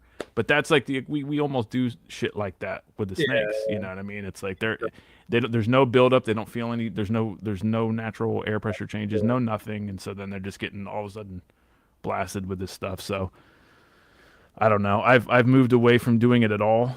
I may reintroduce it at some point, but I honestly don't think it's going to do anything significant. I'd be more interested to introduce light, infrequent and occasional fogging as a means of additional supplemental hydration, and see what impact that has on their behavior and health, if any, in comparison to the spraying of them. Well, and I think and yeah, Steve, sorry, we're water talk. Yeah, dude, it's again, if I'm rambling, just I will not take it personally if somebody says just shut the fuck up and talk about the more exciting stuff. I think one thing I do like geeking out though. So. I think one thing to kind of keep in good perspective is, this is super regionally based. I mean, me being in the desert, I need to spray my animals that are not arid. I don't have a choice. Sure. But I mean, there's a difference there. You being in Florida, I mean, you could almost, depending on how enclosures are set up, you could experience harm by, oversaturating that enclosure, mold buildup, stagnancy, et cetera. I want to hit a couple questions that came through before we kind of transition. A quick one back to the handling topic about the differences between basins and northerns. What would your thoughts on this be? I don't have experience with basins, so I can't speak firsthand. Yeah. But although I have two northerns that, to me, there's this kind of discussion about whether emeralds might get broken up into more species or subspecies again. I have two in particular that, to me, look, their color and pattern doesn't really look like a basin, but it does. They have Batesi type of or Batesi, however you say it, qualities to them. Even behaviorally difference, a slight bit in their behavior. So I can't speak from firsthand experience on that. I've always heard from basically everybody who's worked with both of them that the basins are generally more mellow, and that they're overall, a calmer animal. There's always exceptions, of course. But I do wonder that in time, as there's more captive, more people are working with more captive bred emeralds, if it may become more apparent that there isn't as much difference there as it initially seemed.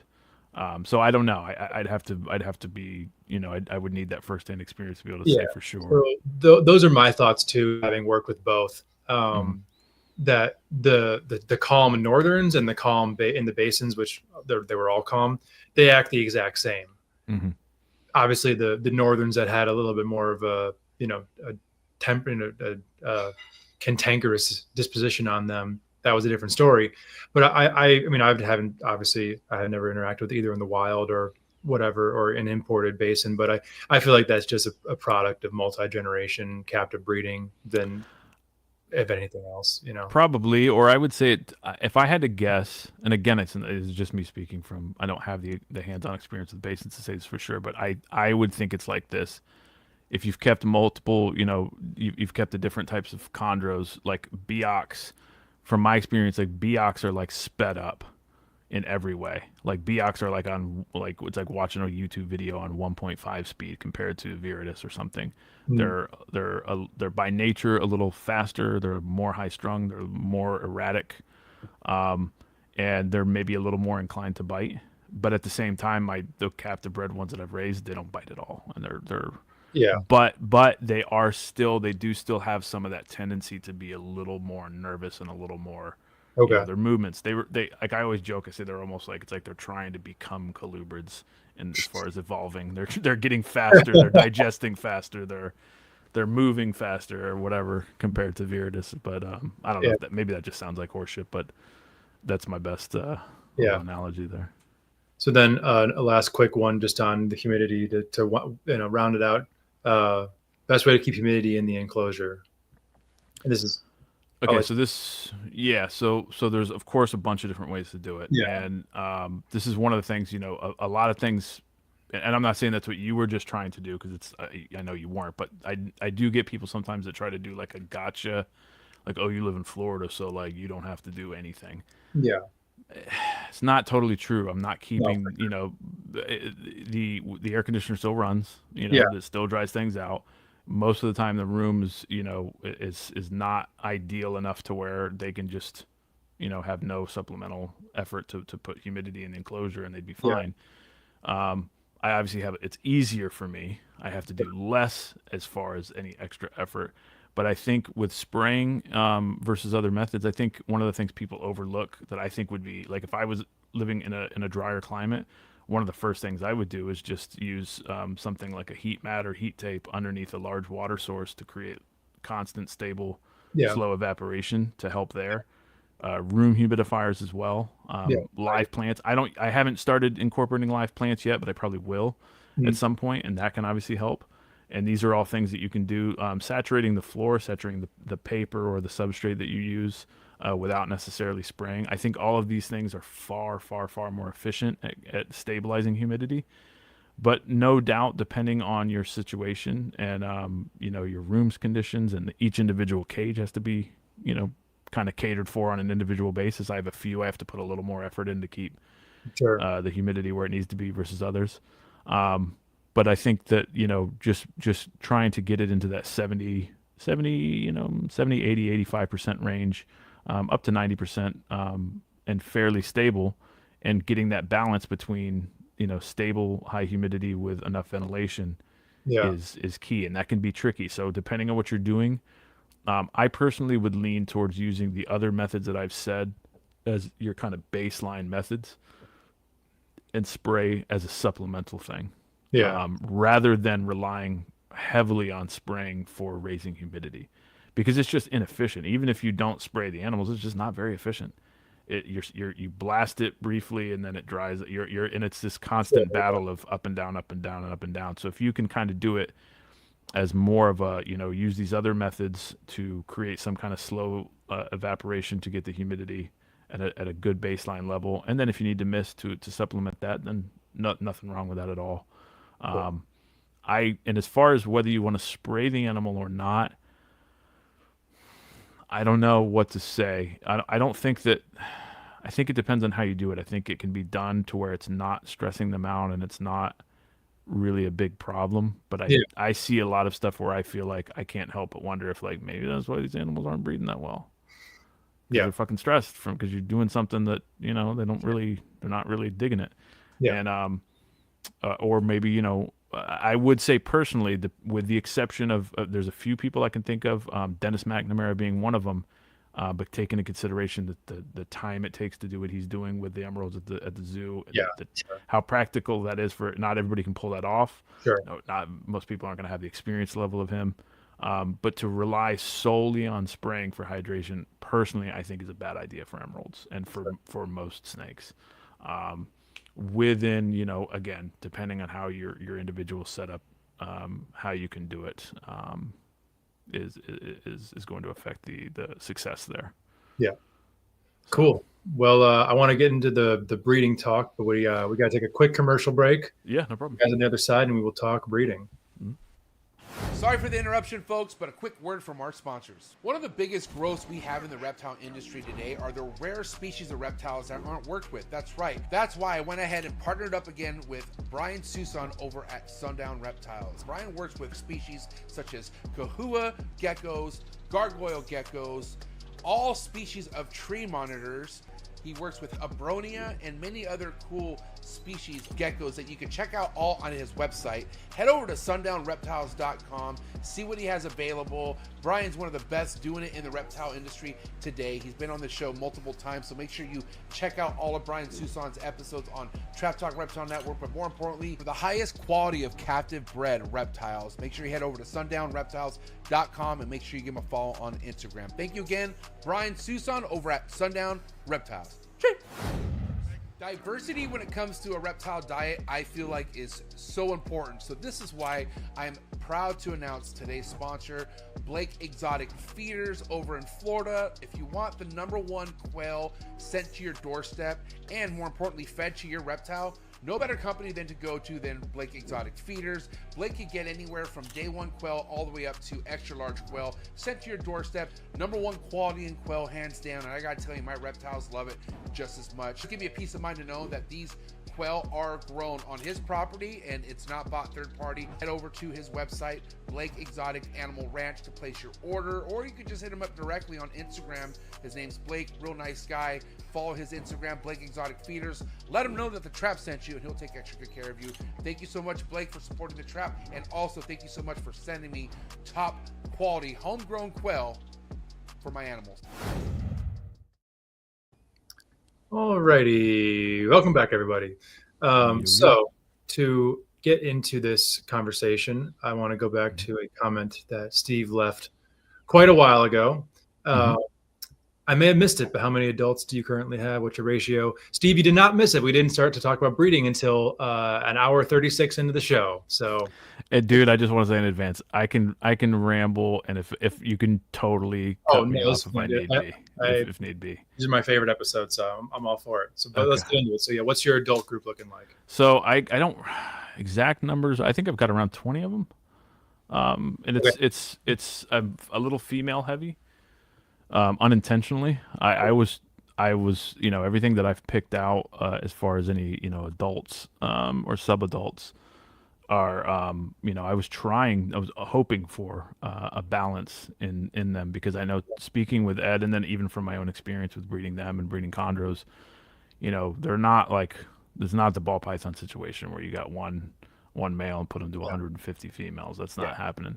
Now, I have found that I did have my first year success in siring 2 full litters with a single male. Okay. I wouldn't push it farther than that, and I don't know that that's always going to work. So I know that a lot of times that's been problematic when people have tried that. So I think generally going for a pretty balanced ratio of males to females, or if anything, especially if you're starting with a group, I would think, you might have better luck going with a reverse trio than a trio. Okay. Just because if you've got a male that doesn't do anything, what are those 2 females doing? Nothing. Yeah. So better to have one female that goes, because you have maybe only one of the 2 males, and that's something that Ed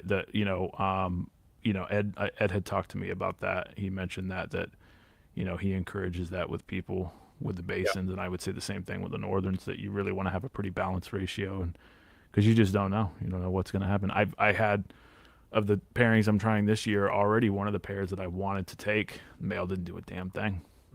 Just didn't do anything, and I would have, we'll see if he goes with a different female, but I'm definitely having to kind of rethink a couple of pairings, because it's like, well, I would have liked to put them together, but not happening. And it seems, I don't know for sure if it's that, like, is this male truly not showing interest in breeding? Is it his lack of inactivity that's the problem, or are there social cues that they've got between each other that obviously we can't pick up on? Is she rejecting that male? Yeah. Because the female that I'm talking about in particular, I just put a different male in with her. I just had this happen twice with a chondro and with an emerald, where I tried one male, no activity. Take that male out, put a different one in, instant locks. Yeah. So I think being balanced is a good idea with emeralds and probably a lot of species in general, because there seems to be selective sure. stuff going on there for sure. Is that a male that you've had successfully breed another female before, or is this a new male? It's a new male that hasn't bred before. Yeah. And but the male that went has sired, and he's like, probably my best breeder. It's this young Sure. male Tane. He's Yeah. he's a great breeder, which is really, really critical to have in any group of anything. Yeah. A solid breeder. I feel like that's the one thing that you could probably say is most overlooked and probably most critical. Oh yeah. Is like a really solid male. Mm-hmm. Your females can be great. You can be doing everything right. If you have a timid male or whatever, or if they're rejecting them for some reason we don't know. I don't, and it's critical. And I think that's been I've been lucky in that sense that I've had two particularly really good breeder males. Yeah. And I have, as an example with chondros, I have a pair of Bioactive chondros that would be like the perfect match. Like it's like phenotypically they would be amazing, and I would be so stoked to see that clutch. And I've tried, I think, 3 seasons in a row, and I put that male in with that female. He goes straight to the floor and hides from her. Wants nothing to do. He just won't do anything. So it's like, all right, I probably am going to have to give up on that pairing, or at least, keep trying for the next 5 years until maybe eventually they work. Who knows? And I have no idea why, and I've put a different male in with her and she'll breed right away. So yeah, there's something with the compatibility that is certainly beyond my understanding. All we can do as keepers is try to just, have more hands on deck if you're trying to get success with breeding there. Yeah. I mean, shoot. Is the mic level okay, right? I mean, it sounds okay. Yeah. It sounds fine. Okay. It's a new mic. I should have bought a mic activator to boost the signal up on this preamp, and I thought I had one, didn't. So anyways. I'm using my computer, so I think you're doing just fine. I'm just a geek with audio stuff. So. Yeah. I find it hilarious that my guest has the far more professional setup than I do, and if people saw you sound clear. I mean, most of the device mics these days sound solid. So yeah, this is absolutely unnecessary. I just like audio shit. So makes you look a lot more professional though.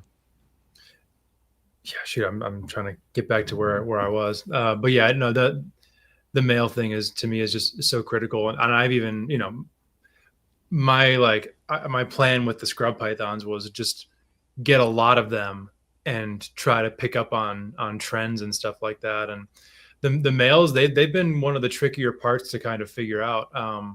Like I have one male in particular that I tried 3 years in a row with probably 5 or 6 different females. Nothing. He wouldn't do shit. And then last year he finally sired his first clutch. And I had never intentionally done the shed swapping or whatever to try to get a male going, but I was finally like, I should probably give this a shot. I threw another male in with the female he ended up breeding, the male that had bred her 2 years previous. I didn't really want to do a repeat pairing if I didn't have to, but she had follicles, she had to go. So I put him in. I got one copulation, but then that male ended up shedding in that cage. And I was like, okay, cool. So I took that male, put him with the female I wanted him to breed, and then took the original male, and that set him off. He got the job done.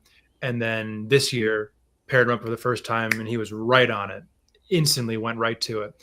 And I'm like, did it just take you? I mean, I raised these 2 males that I'm discussing right now side by side from babies. Male 1 started breeding at 4 years old. Male 2 started breeding at 6, 7 years old. Yeah, trying to understand. It's interesting. Yeah, was it just an individual maturity thing? He just wasn't ready. I don't know. And there's a lot of questions about that. And I think that doing the trying to introduce a shed or some kind of. I know some people even go so far. I sure as hell wouldn't try this with emeralds, but I know with some python species, people will try to do introduce kind of controlled combat to incite breeding. I've tried doing the shed thing, and I've not seen any results yet, but I've only tried it a few times, and I don't know I don't know if it's gonna make a huge difference in the in the future or not, but I haven't seen anything big results from it yet. But I could see, and I've heard plenty of other people that have experiences like what you've said, where they've seen that. And I definitely wonder if, for example, seen this with chondros, and I maybe going on with the emeralds as well, and that with having we all tend to have a lot of animals in a relatively small space as far as the room, and so there's all sorts of signals they're getting from each other that we don't know anything about. Yeah. And so I've wondered, like, one of the theories I had with one of the male chondros that kind of stopped breeding for me, that had previously bred and then stopped all of a sudden. It seemed to directly coincide with me introducing. It was a Bioc male that had come out of quarantine and come into the room, and it was in a cage right next to his. And it's like, then he shut down that year. So I don't know. Was he intimidated by the new male? Do they even have complex enough stuff to where it's like, oh, well, let some new blood into the genetic pool? Who knows? I have no idea, but I can't help but wonder if that has some impact on there, and that the number of males you have in a room maybe has an impact.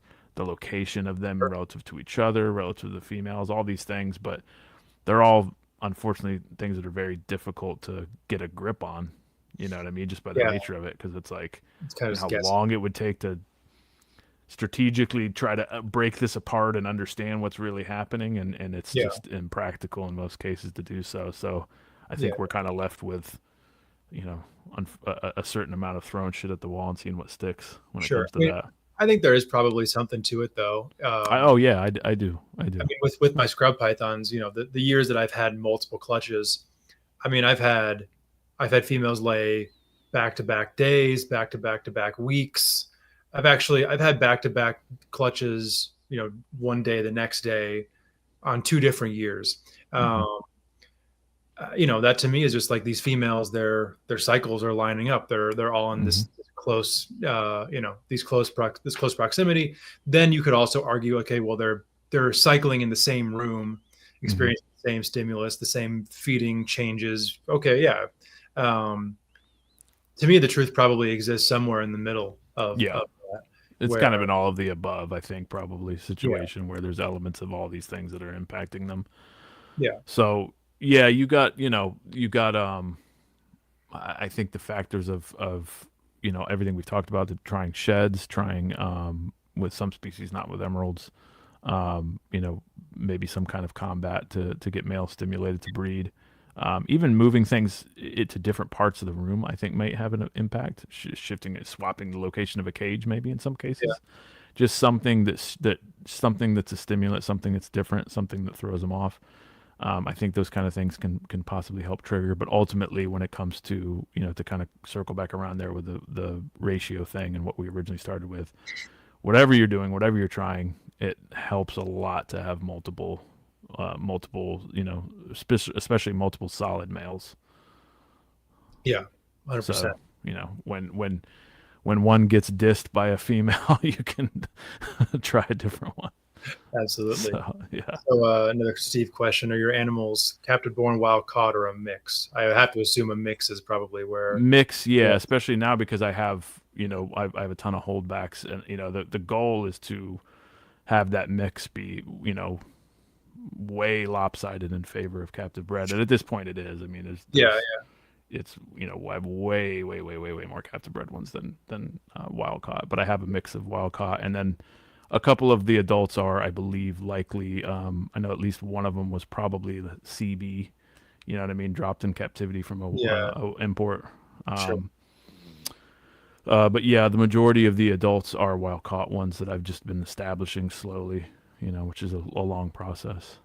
So could it be that certain individuals just need a specific scenario or thing happening to trigger? Yeah, I think absolutely, and we unfortunately are only at we're only really capable of trying things to see and figure out what that trigger might be. Beyond that, we can't read their minds, can't have a conversation with them. Yeah. So did you have any captive bred animals that you had in the initial collection before breeding started to become No. Okay. It was wild caught, and I think Jim just said, he says, am I mixing wild caught and CB with breeding? No, not yet. I've had mixed thoughts on that. I think that and I talked with Ed about this at one point, and I know that when he was working with Northerns, he had I think he had some success taking captive bred males and putting them to some wild caught females. Okay. But if I do, in that process, I think, my viewpoint is like if I put a captive male with a wild caught female, that male now is going to stay in that Yeah. category. Like he's out of the captive isolation stuff. Yeah. So I think that's the way that's personally the way I would approach that. I wouldn't, mix and match haphazardly. Yeah. I mean, at that point, you're kind of like, what's more important right now? What this male might do in the future, or what these babies from this potential pairing would do in the future. Mm-hmm. It's kind of weighing your options, and what's more advantageous, what's the best usage of these animals at the given moment. Because involving new blood is as crucially important as anything could be, especially at the beginning of a project. So, I guess I'm luckier with kind of continuing to compare and contrast the scrub python project. They're a lot hardier, experience far fewer health concerns than than emeralds do. So I feel a little bit more cavalier about mixing and matching wild caught and captive bred, especially with animals I've had for a long time. Sure. But at the same time, when you put that captive bred animal in that wild caught, in the wild caught female's cage, that's a line that you're crossing that you can't come back from. And especially once, And I think in the long run, it's like you said, it's a necessary thing, because even if you think farther into the future, if you were working with an exclusively, if you get to a point where you're working, or if you start with a exclusively captive, group, if you were wanting to introduce wild blood, to help diversify in the future, then you have to take that step at some point to do that. But I think the big thing with that, and with emeralds in particular, but most species you want to be careful, but I think you want to be more careful with emeralds. Is you just don't do this shit haphazardly. It's one thing, I don't want to go off on a tangent about it, but I see people that are, and I've talked with people that have contacted me about this over the years and sent shit about it. It's like they bought X amount of they basically go out, buy a shitload of adult wild caught emeralds, start throwing everything together, start pairing everything together with little or no quarantine. Yeah. Good motherfucking luck. Yeah. Because of the problems, I've never seen that work. So it's a problem waiting to happen. Yeah.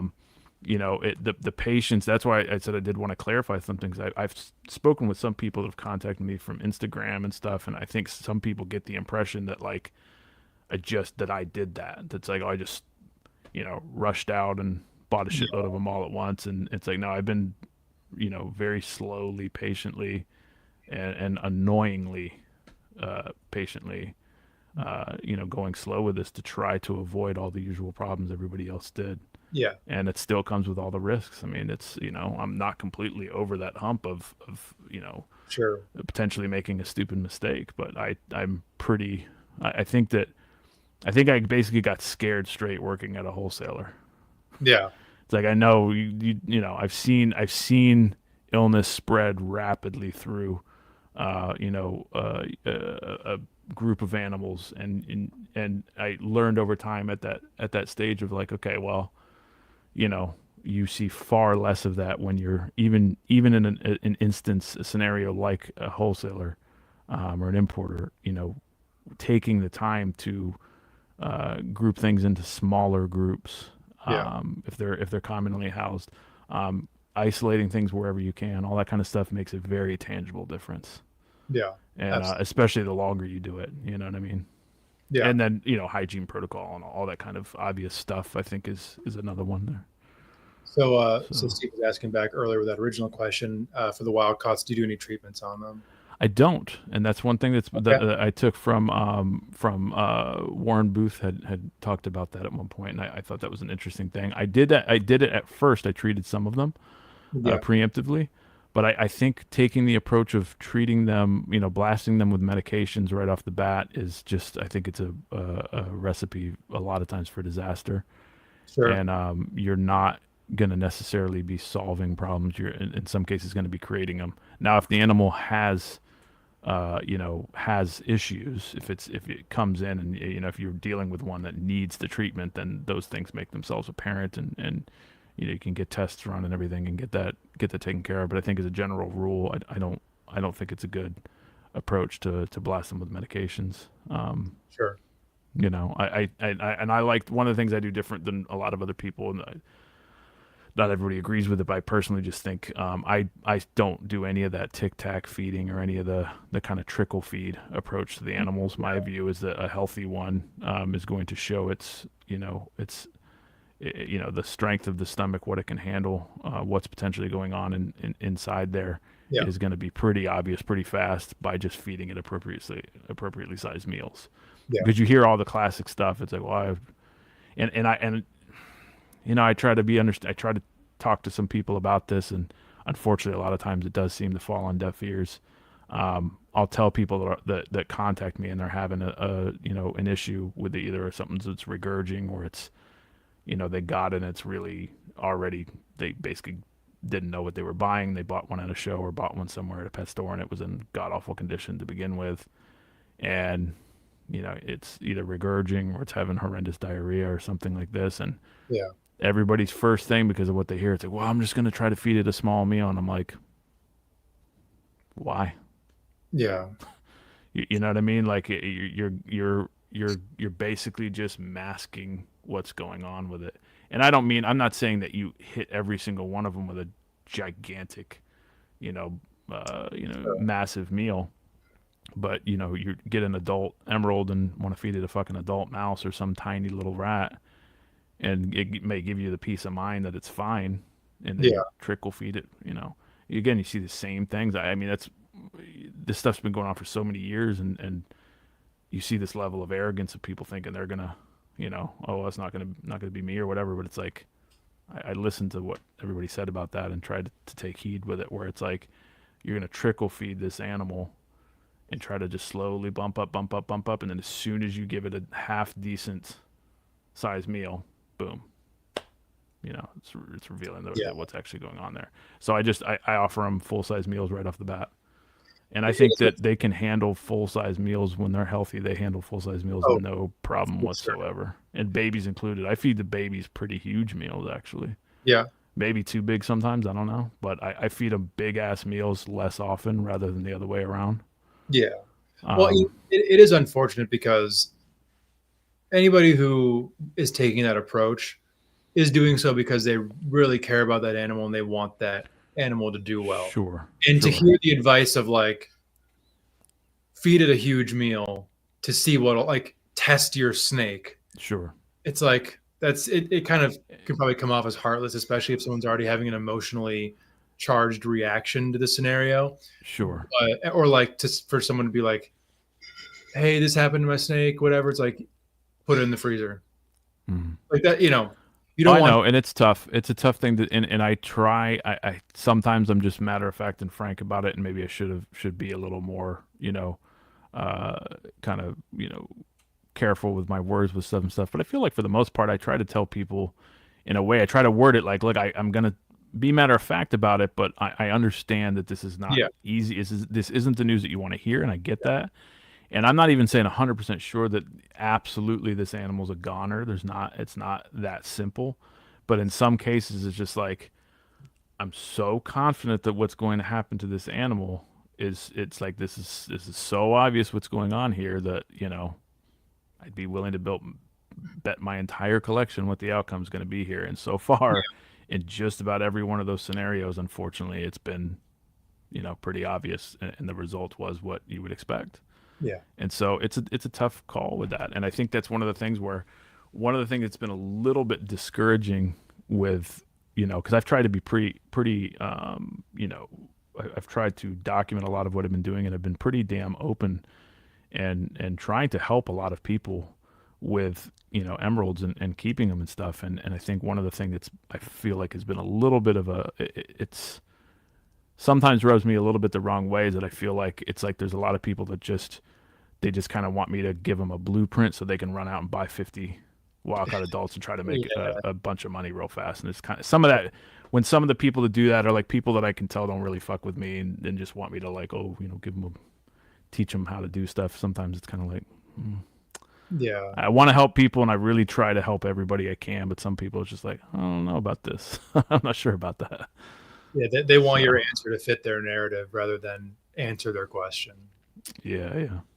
Yeah. But yeah. So I guess we've rambled about a lot of other stuff. We haven't gotten into much of the breeding side. Do you even have I taken up too much of the time already? You got to stop. Oh no, or- no. I mean, how are you're far I'm from totally fine. I'm a night person. I could go. Cool. Yeah, Let's- I have no problem. So hopefully we're not boring everybody with this.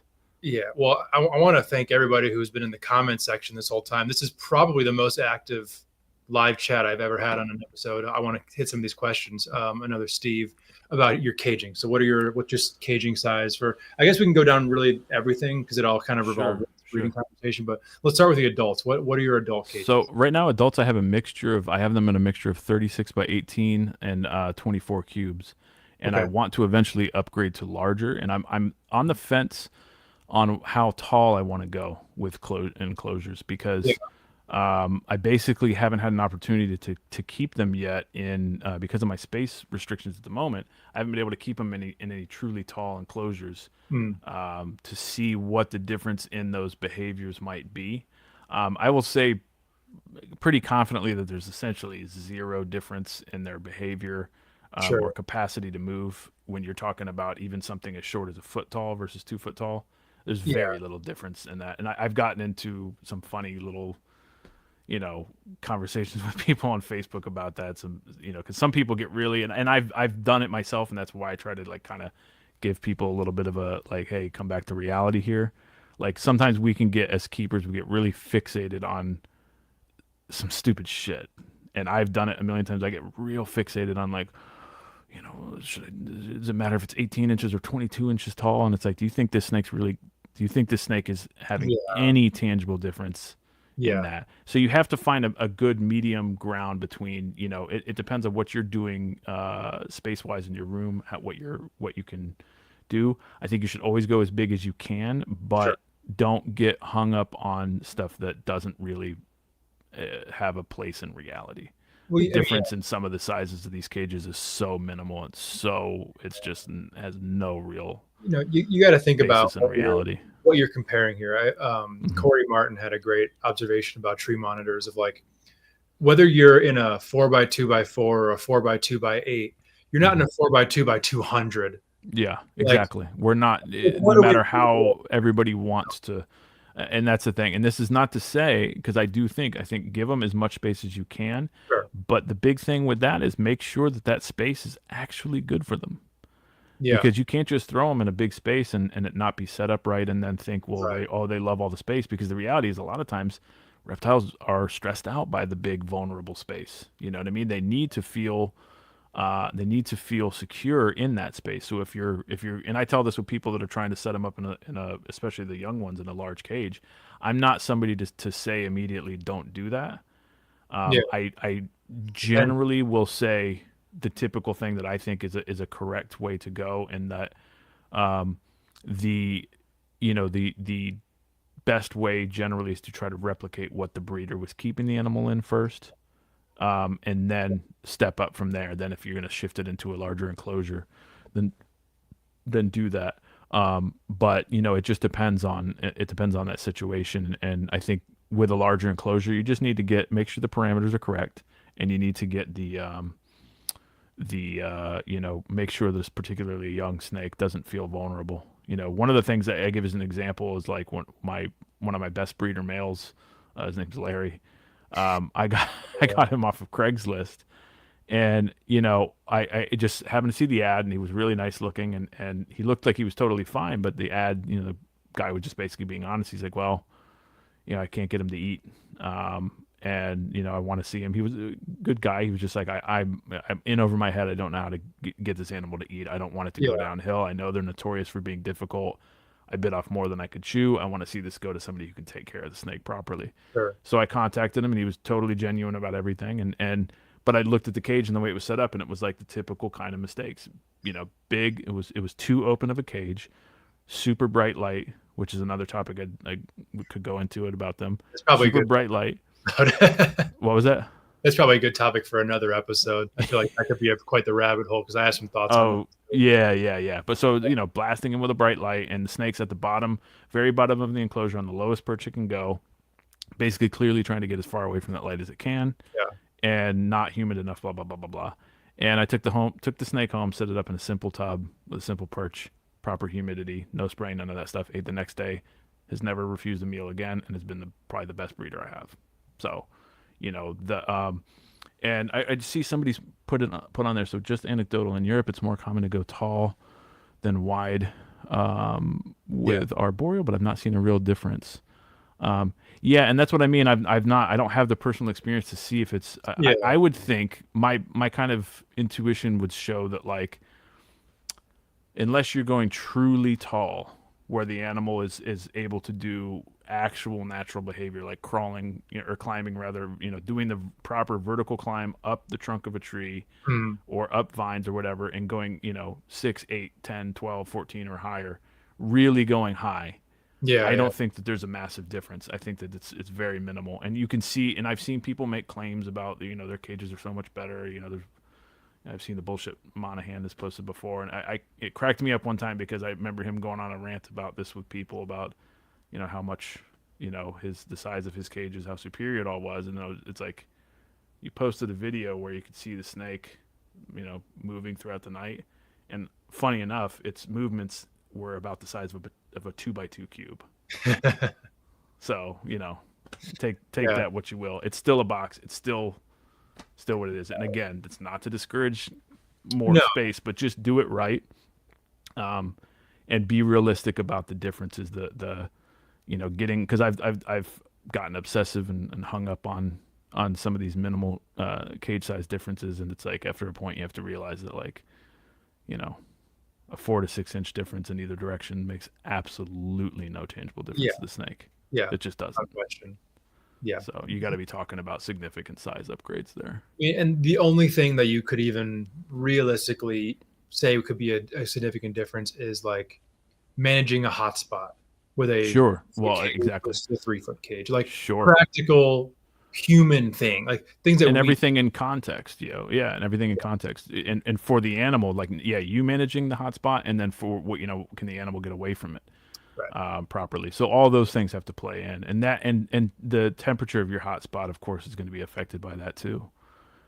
So all those kind of things, I think, play in, and I think that's just something that should be encouraged a little bit more with keeping in general, is just think about the context of what's, like, the full context. Yeah.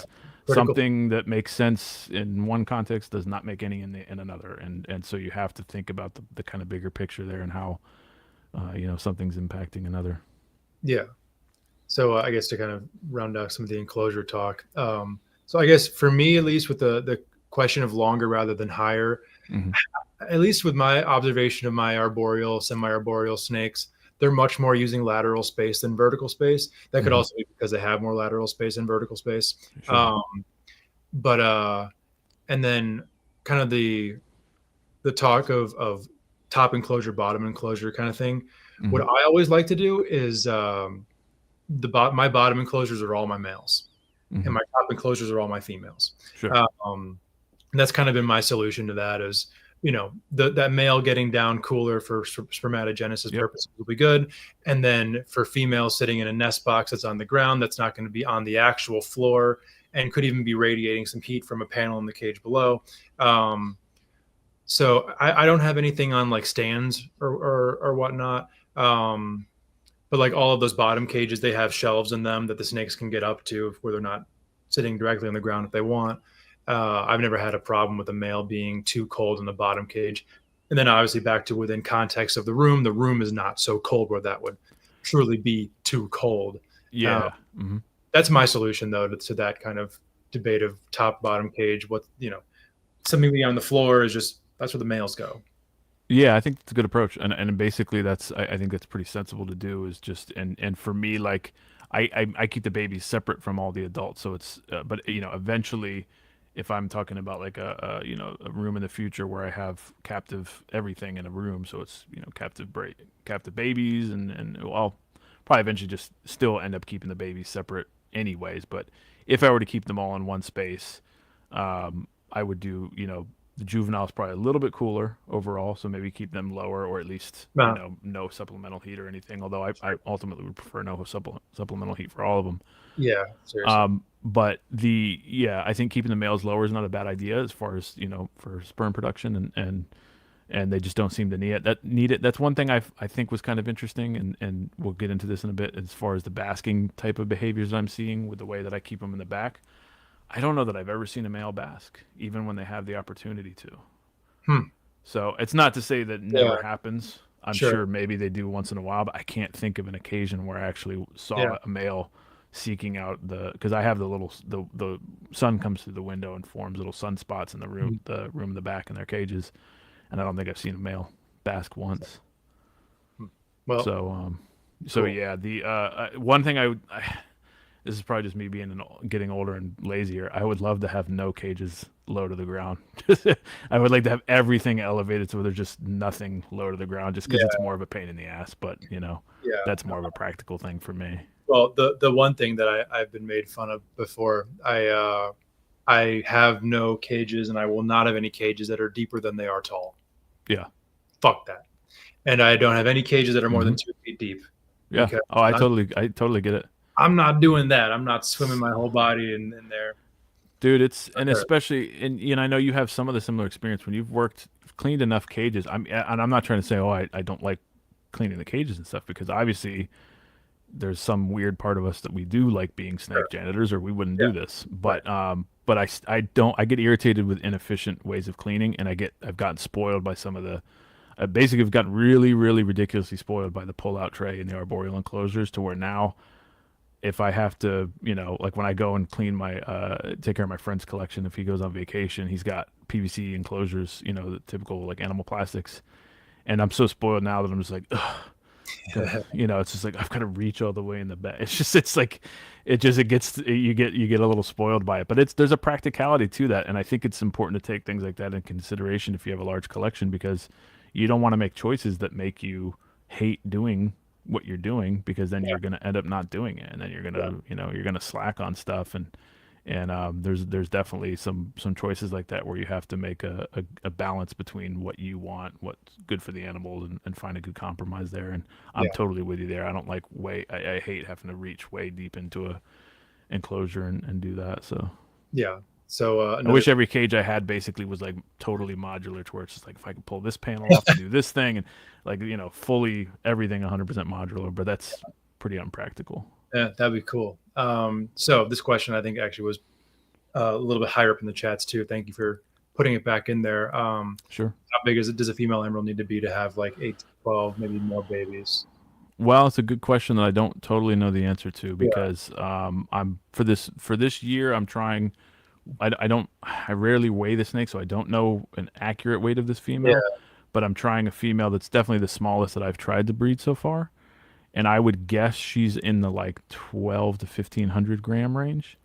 And based on what I've seen with the larger females and their litter sizes, I would think she's probably more likely to have like a 6 to 10 at most. I'd be surprised even if she had 10 babies. I would guess she'd have somewhere between 4 to 8, basically, based on her size. So the females that I've had that have had the biggest litter I've had currently, the biggest perfect litter was 13, and then I've had several 12 and 13 baby litters. And there were, of those, I think the largest, potential litter, if you were to include the slugs, was of either, I think it would have been 16 if it was like 6 to 8 live babies and the rest were slugs, something like that. Okay.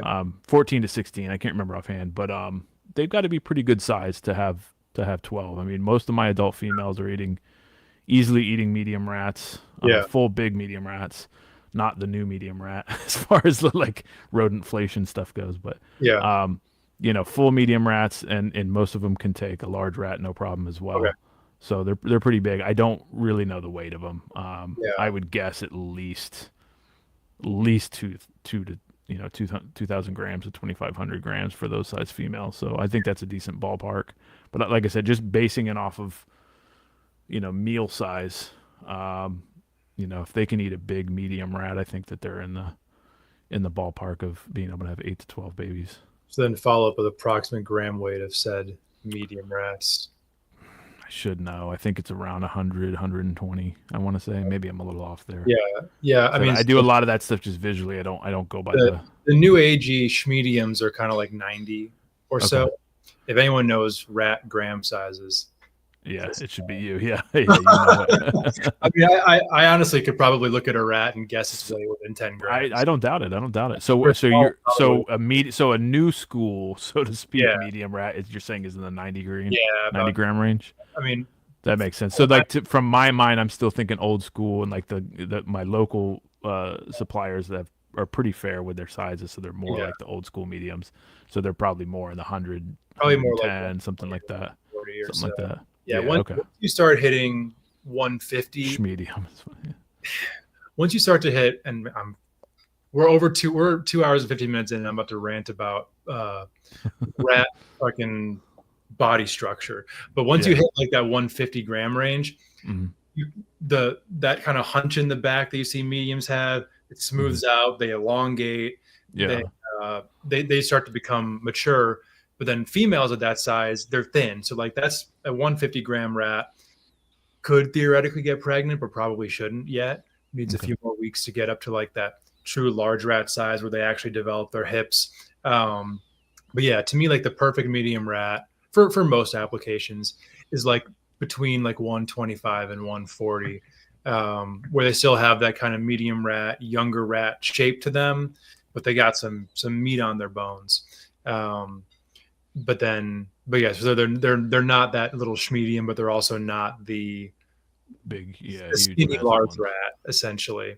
Yeah, because between like 150 and 170, you basically just have this long kind of ferret-looking rat. They're in a weird, like awkward teenage stage a little bit. But yeah, no, the rat sizing, I think it probably drives everyone crazy. Yeah. And it's everything. I mean, it's everything. You know, you can go to a restaurant, it's the same shit now. I was bummed out. One of my favorite local Japanese restaurants. It was been so solid, so awesome for so many years. And the last time we ate there, it's just like portion size is reduced in half. They change chefs. It doesn't taste as good, and I'm paying more money. They're frying up mediums and schmediums. Schmedium rat okonomiyaki is not as good as it used to be. Yeah, but that's a shame. But just a quick thing. So yeah, most of my adults, again, just to reiterate, they're eating big, no schmediums. They're eating full mediums or larges. I even occasionally will feed a jumbo, but not very often. Once in a while. I have one of the guys I get from locally every now and again. He has awesome, really, really good quality rats, and every now and again he'll freeze some jumbos and offer them to me, and I'm like, all right, I'll sure. Give them once or twice a year. I'll give a big female one or something. Do you? It's big. It's a big meal for them. But they handle it fine. Do you do that strategically within a breeding cycle, or is that more of an off season? Like let's extend. It's mostly random. I don't really do super massive meals once they're. I've been a little hesitant to go too big with the meal, like the whole kind of like trying to trigger an ovulation thing. Yeah. I've heard mixed opinion on that. I know some people do really, try to explicitly feed one massive meal. And I know others have said, be careful of that. I know that's one thing Ed mentioned one time is like, be careful to go too big, depending on how big the follicles are, because you not only might cause a physical issue with the animal, it's too much for it. It can, I think he had one, if I'm speaking out of pocket, I'm sorry, Ed, if you hear this, I think he said he had one that broke its rib because he fed it too big of a meal. Damn. Because she was like right on the verge of ovulating, and he fed too big of a rodent. So I might be getting that incorrect. But so I just try to be reasonable with it. Okay. I give them big meals for sure as they're getting closer. But I try to just kind of base that on, if she's already looking massive, I'm not necessarily going to give her something that might totally make her explode. And there's some question about that. I've talked with Pat about this, Patrick Holmes, a little bit about the whole issue of like, in some cases, maybe that's not always, it's a kind of fine art to find the balance, but in some cases, maybe you can prematurely trigger an ovulation with that. Sure. If you go too big at the wrong time. So I just try to do it by feel, and so far it's worked out pretty well. And I haven't tried any of those jumbos when they're right on the edge like that. Yeah, I mean, That'd be more so if I'm going to do that. It'd be more so at earlier stage of yeah, follicular development. I feel like once that female is like, once she's on that track, you're just doing what you can to maintain. That's kind of, that's at least my feeling. Like the all the triggers and stuff like that are to get the follicles to start developing in the first place. Once you see that follicular development, it's just like steady, steady, steady, steady. Like, don't fuck with this process. That's kind of, yeah. That's generally how I tend to feed them too, and try to deal with them overall. Is like once I start seeing them developing, I feed them steady, but I just do it. It's all eyeball. It's not on a schedule. It's not on like they have to eat this much at this time. It's I'm going by how they're looking. You know what I mean? When I'm like, okay, let's get her a meal, and how they're acting. If they're acting like they want to feed, then you know they're kind of telling you what they want. Sure. And but don't go too overboard with that. Again, and maybe in some cases that it could be too much too soon, and you know, cause an issue as far as a premature ovulation, or maybe some of the follicles are farther along than others, and you get a high slug count, maybe a few live babies, things like this. You know, all just trying to guess. I definitely don't have enough data to say, oh, this is a definitive thing. Yeah. So I think to everyone who's still watching or commenting, if you have questions, please. Has everybody dropped off? I don't see the count. No. We still have more viewers than I have on my best shows. It's crazy. I have no idea what's going on. I'm loving it. I feel the rambling maybe the rambling works. No, dude, the rambling's the best. I feel like if you're down for it, we definitely need to do a second part of this of really actually going into breeding stuff. But I think as we kind of are, you know, we're almost at 2.5 hours. I feel like this is not the time to start the deep dive breeding conversation. But if anyone else has any questions, we can get into some stuff a little bit though. Like, okay, so Steve says, how long do you pair when breeding? So that's kind of what I want to get some of these. I get asked that a lot. I get asked that a lot. And so basically, Steve, I gotta drive to California in the morning. We can't. I already feel bad. I forgot about that. You got. Oh no, you're good. Yeah. This is awesome. So no, so I've paired. I basically pair and it's kind of going to sound a little generic or whatever, but pair as long as it takes. Yeah. So I've had that happen to where I've started pairing them. You know, the difference between or the time between initial introduction to ovulation is just a couple of months. I haven't had any of that yet. I know some people have had really good luck where they've just you know, they put a pair together and they breed and one and done, and 2 weeks later the female ovulates, and it was like the timing was just that's a female totally that perfect. Had 18 millimeter follicle. Yeah, exactly. That's what I'm saying. So I usually start pairing a lot earlier than that, so I just don't generally see that.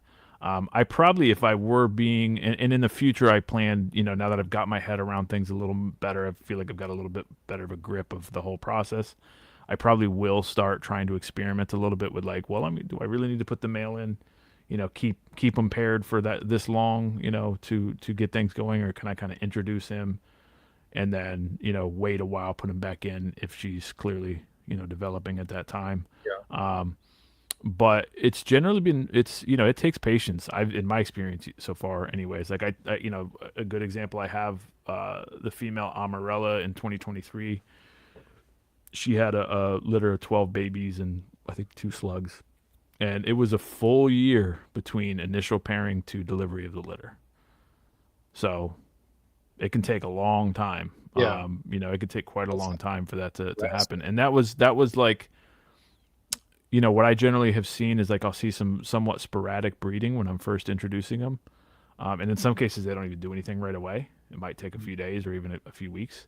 But generally, you'll get I'll see a lock pretty quickly the same night or within a day or two. And then they will, you know, they'll kind of go off and on for a while. And then here anyways, I tend to see a general ramp up in activity towards the end of January and into February is when it seems like they start breeding more often. There's more activity overall. And even in some cases, like maybe a pair that either didn't do anything yet or you know, didn't do much, then it's like all of a sudden you're seeing them, you know, going at it nearly every day or every other day. And then that kind of keeps ramping up. So that's what I see here. I imagine you'd see something fairly similar in most situations, but that also for context, because context is always important, the situation that I'm the way that they're set up, they're kind of mirroring what's going on outside in that back room. I always make the analogy that it's almost like putting if you're an audio person, it's like putting a compressor on the temperature, where you're kind of knocking the peaks down just barely compared to outside, and you're bringing the lows up just a tiny bit. Yeah. But you're basically, they get all that natural sunlight coming in through the window, and they're on completely ambient, and that room gets warmed up naturally from the sun. Mm. But subsequently, it also cools down based on what's going on outside, and seasonally, like they're all pretty cool overall right now. They're not getting super warm, and they're dropping down into the low 70s at night. Okay. So that all impacts it, and that probably all, I would guess, is going to impact how the follicular development as well, how fast or slow it's going to go. Yeah. So but yeah, that's my long-winded way. How often I should just I'm getting too Well, nerdy I with mean, some I of this think shit, but it's good, I guess. It's I think the one area. synapse, the answer is just like you can't really answer that question. You can't put a definitive answer to that. It's if I were to give a definitive answer, it would be as long as it takes. Well, and I'm a big believer in introductions kind of being a trigger for follicular development. I would say so. I would agree with that. Yeah. Mail around, because you will have, how you mentioned earlier, of you put a pair together, they're locked the first night. Yeah. Next week she's already swollen. You put them back together, they lock again. She goes off food, and you're like, oh my god, this is wonderful. It's like she was already going. Yeah, she was already that's in the best process. case scenario. I've had scrub pythons where I paired them up in late October, and the female didn't lay until June. It's like, okay, they were clearly together for probably at least 3 months, probably around 3 months before that female really started to develop. Well, could that have been part of the reason why she did? Hard to say, but it definitely didn't hurt. She was receptive, and I think especially for species that we're still trying to figure out. These aren't ball pythons, corn snakes, retics, like where there really is like a cookbook to how you do it. Yeah. More time doesn't hurt necessarily, unless it's totally off season, and now you're just kind of like, they're kind of roommating it. But yeah, I think the long and short of it is hard to really answer that. But kind of back to an earlier Steve question, temps you're shooting for during breeding, and you just touched on it kind of very briefly, but what are you generally looking for? Well, so that's one of the things that's a little different about the way that I do it, is that I don't shoot for anything in particular. The room basically dictates what happens, and it follows what's going on outside. So what that means is that throughout the year, it follows pretty closely the seasonal temperature in Central Florida. So, during the hottest parts of the months, even when they are still breeding, it may, and this is, so I have ambient. Ambient is basically what's going on in that room. There's the only external heat I use is like right now I have a very small little space heater to try to keep it from going below 68. So I don't really like them to drop any lower than that. Sure. They can, and I've done it before, and they'll be fine, but I don't feel like there's a huge benefit of going any lower than that. Usually, most of the time, the lowest they're getting is 72, 73, somewhere in that range at night. But so they will have, it's kind of mirroring what's going on outside. So they're going to have lower peak ambient temperature of maybe just the low 80s for months during breeding, during the early part. Some days they're only getting up to 78, and that's it. That's the peak, for the whole day. Outside of they will have that sunspot that'll form, so that they can bask if they want to. But again, this is what's interesting. I don't observe basking behavior, even though they have the ability to do it. They don't seek it out until they're either grab it or getting close. Okay. And that's when I start to see it, and then there's even some interesting intervals there as far as when they really start doing it. Yeah. Again, at least what I'm seeing. So, the general temperature range is you're looking at a peak ambient of maybe 90 to 92 briefly during the day on the hottest days of the year. And then, lowest is usually 68, 70 in most cases. I don't think if they drop lower than that, I don't think it's the worst. But I would definitely want to warm them up. Good. Yeah. If you were doing that, necessary. How often in the wild they get? Yeah, I think it probably gets colder than we think it does. In general, kind of idea of how cold they deal with. I think it probably gets a little colder than we suspect. But yeah, I don't think they're dealing with like regular 50s and 40s type of weather, but occasional drop down that low is Yeah. not gonna be a problem for them. I've definitely had that quite a few times because what I do the outdoor quarantine, that they've gotten pretty low during the winter, to where I'm like, shit, I didn't realize it was gonna be Sure. 44 out there. You know what I mean? But they But they were fine. They were totally fine. Wow. Again, as long as it warms up. Yeah, if you definitely wouldn't want to keep them at a sustained thing. And I think that's my approach to temperature in general is sustained temperatures at the more extreme edges is where you get problems. Yeah. Not so much fluctuation or occasional small, short spikes. Sure. Makes sense. So kind of another quick question from Steve. Will you be at Tinley? No, I won't be at Tinley. I don't plan to go to Tinley. I should at some point. I went to, I think, the very first Tinley that there was, or maybe the second one. That's the only one I've ever been to. I generally don't go. I'm not the most social person. I mean, this kind of stuff stresses me out more than it should, even just being on the show. Yeah. So I don't go out to a lot of stuff. I go to the Daytona show now. Again, I go. I plan to go to that pretty much every year, and I would like to go to a couple more. I would certainly like to go to a Tinley at some point, and maybe a few others. But no plans to go to Tinley this year at this point.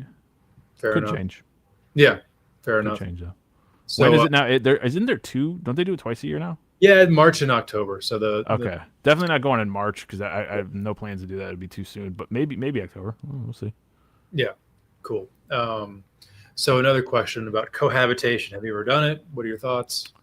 I haven't done it any long term, unless you kind of. I mean, in a way, yes, because if I've had them paired for months and months, they're essentially cohabitating. Sure. Yeah. So I have had that situation where I've had them together for basically 6 months, and I think that, again, like everything, context matters. I personally would not be. I don't think that I plan to do cohabitation as like a regular thing. Yeah.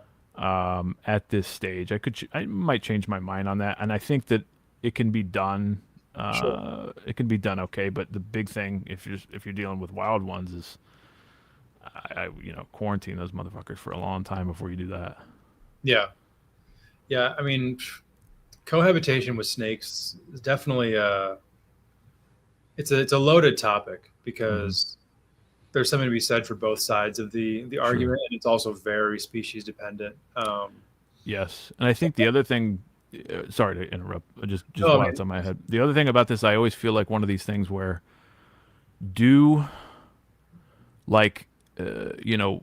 ask yourself, why are you why cohabitate?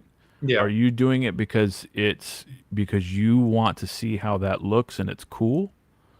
And if that and I'm not even criticizing that because we're all doing this because we think this shit's cool. I mean, that's all. It's all selfish. So we're all doing everything because we think it's cool looking or we're interested.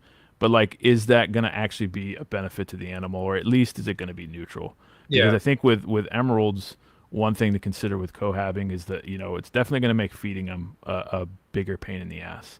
And the people that I've talked to that have done it, you got to watch out. And it's the same thing, but you do have to deal with a level of that, when you're pairing them too. So again, you kind of are cohabitating them for at least part of the year if you're pairing them. So you're dealing with that.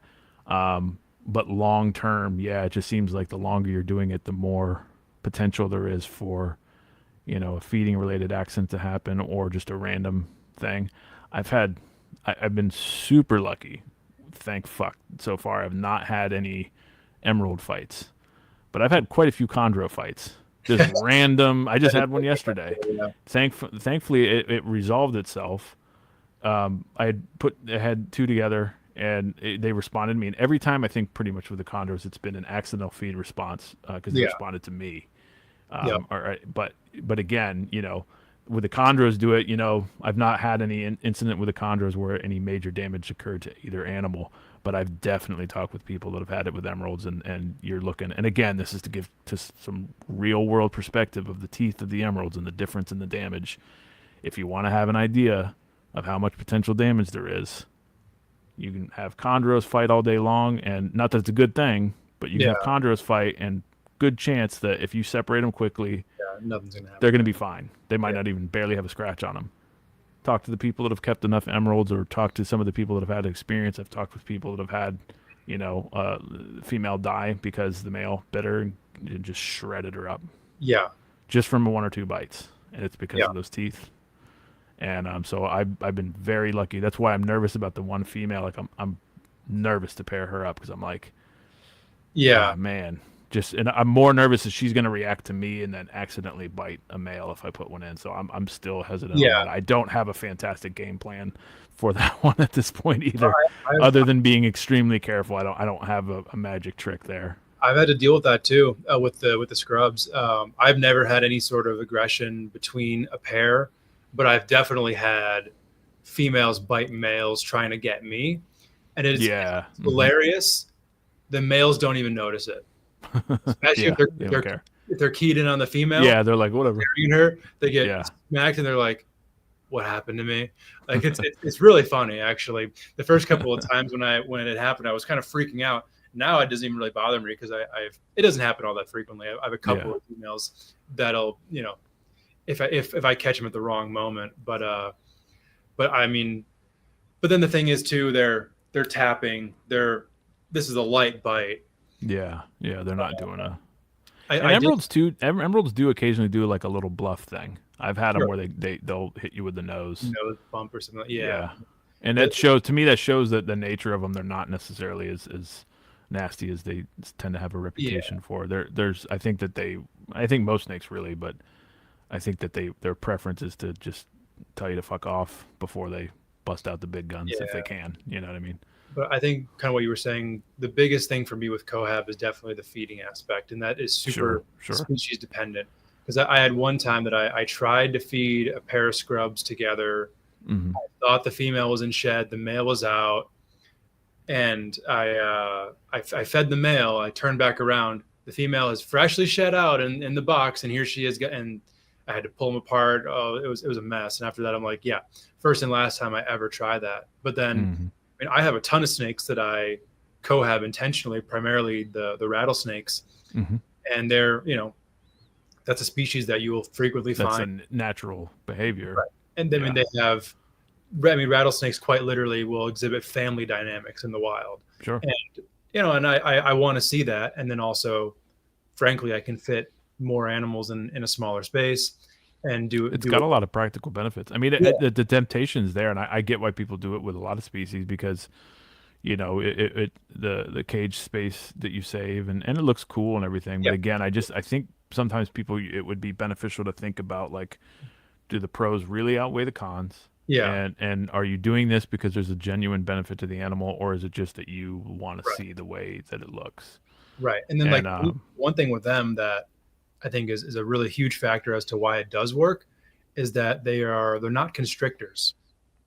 And they're immune to their own venom, at least the rattlesnakes. Some venomous are not immune to their own venom, but these guys are. So any feeding incident is not going to end with the demise of the other snake. Yeah. Unless you get one swallow the other one.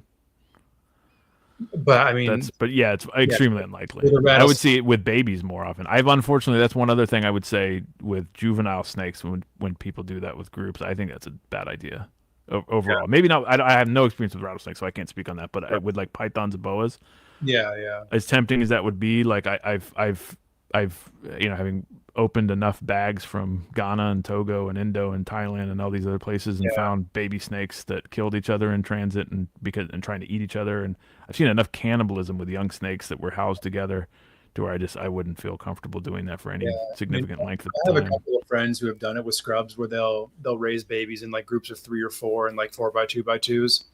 And they haven't had issues, but then also obviously you're inevitably throwing that caution to the wind. And I'm not saying it's always going to happen. And again, context. This was a wholesaler situation. It's different. The snakes are in bags and different. shit. Yeah, it's different. The only other things that I do cohab, permanently are my spilotes, my tiger rats, and but based on a lot of the breeding information that's out there, they do seem that they seem to breed better when they cohab year round. And just I've based definitely heard that with some species. Yeah. Based on observations, I do agree, but they are aggressive feeders, especially once they get established. And I bet. Yeah. I've had to break up fighting over the same chick or the same rat. I had to pull one out of the other one's mouth. They're not cannibalistic snakes, but But in captivity, it's a different situation. I mean, but when the rat is then followed by, and you're in a frenzy, and it might happen. But generally speaking, they're not, and also they have tiny slicing type of teeth. They're not going to puncture deep. They're not going to, hit organs. That's just not what those snakes are going to do. So, but again, it's a give and a take. It's like, okay, I for one, the displays are just, how cool those animals are displayed together is worth it enough alone for me. And if it works well, Sure. yeah, I don't see. Also, I'm not against it as far as a general rule, but yeah, the potential of with that species having greater breeding success doing it, that's another big factor. But then obviously the downside is you got to pay a lot of attention when you're feeding, maybe going with double tongs, check the right time of day where the male's over here, the female's over here, they're not coiled up together. Yeah, it's a lot less convenient. And I think the key thing on this is really just to think about, again, is it good for this particular species? And we're talking about emeralds, and that's what the question ultimately was. And in my opinion, I don't think I wouldn't generally recommend it as the best way to do it. It can be done. Yeah, it's fine. But I think you need to pay attention to what's going on with the animals too, because you need to make sure, like, are these animals stressing each other out? Because there's definitely times where, you can think about it like this. Everybody that's paired any significant number of snakes together to try to breed them, but specifically thinking about it with the chondros and emeralds, and you put a pair together and they're not compatible and they stress each other out, and they'll show you. Like I said, I had that one male, I put him in with a female, his ass goes to the ground. He'll try to go under the paper. He's clearly, he's a puss when it comes to this. He's intimidated. Yeah. He's not having it. But you'll see the female also try to get away. And a little bit of that happening during initial introductions, that doesn't mean that they're not going to breed or that they're guaranteed incompatible. Sometimes it takes some time. They got to chase each other around a bit and blah, blah, blah. But if you see a lot of consistent behavior like that, where these animals are basically showing you they don't want to be around each other, it'd be better to keep them separate. Yeah. And that's always going to be species dependent. It was on, I can't remember. I can't keep track of if it was your show or MJ's show. Arids Only, Phil, I think is his name. I think he mentioned something about that, about the keeping the Uromastics. Yeah, it was probably the trap individual. And it's a good example. That's what his observation was, and I think that probably tracks. And I remember when we used to get in, I feel it's great to see somebody working with Uromastics in a way like that, because I unfortunately would just see back in the day when they were coming in huge shipments, they were in, it was a sad sight, basically. It was pretty pitiful the way that they would come in and the large numbers of them and how many perished and everything in comparison. So it's cool to see somebody doing that. And I think makes sense. If they're, what I was seeing was huge cohab situation in a wholesaler, and they were doing fucking terrible no matter what you did. So, so I think that's always a long-winded way of saying do it at your own risk and weigh out whether it's really beneficial or not. Well, and I think it's kind of a parallel discussion to like the whole bioactive thing. It's like, it does go in hand. Yep. Because you almost always see that there's the tendency to want to put them in groups together. But the same way of like, can it be done? Sure. Does it take a heightened amount of attention? Absolutely. Sure. And like, you need to have a keen eye to what you're doing, and then also be ready to accept that it's not going the way you wanted it to. Yes. And pull the plug. That's the key thing with some of these, and that's where I do have some difference with some people that I would consider to be like, kind of bioactive evangelists or naturalistic or, whatever. Yeah. There's this mostly positive and primarily, I would say, mostly well-intended kind of little bit of a shift in mindset towards, more naturalistic setups and trying to do more for the animal's welfare. But I think in that, some people get very, just like tends to happen, they get cult-like, and they get kind of, they get ignorant about what's actually happening versus what they want to be happening, and what is actually working versus what they want to be working. And those are often different things that need to be paid attention to, ironically enough, for the animal's welfare.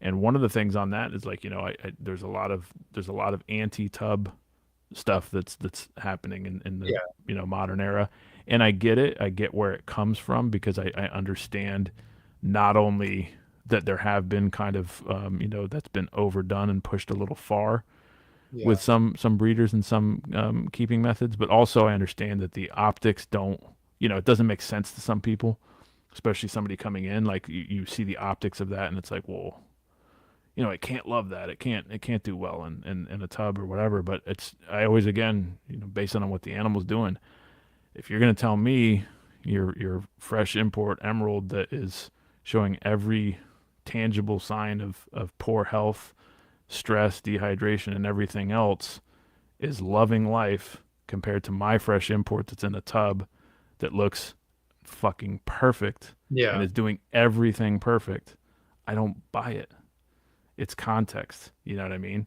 And so you have to do, make sense out of that stuff, I guess. I'm rambling a little bit at this point. We're probably taking up too much time, so.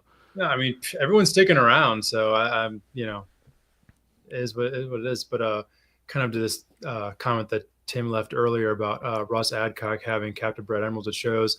Yeah, I mean, rarely do you see it. I'm going to butcher his name, but I think Andre Moldine. Calvin, if you're in here, you might know how to pronounce his last name, but he's from California. He had some captive bred emeralds that he produced at last year's Super Show.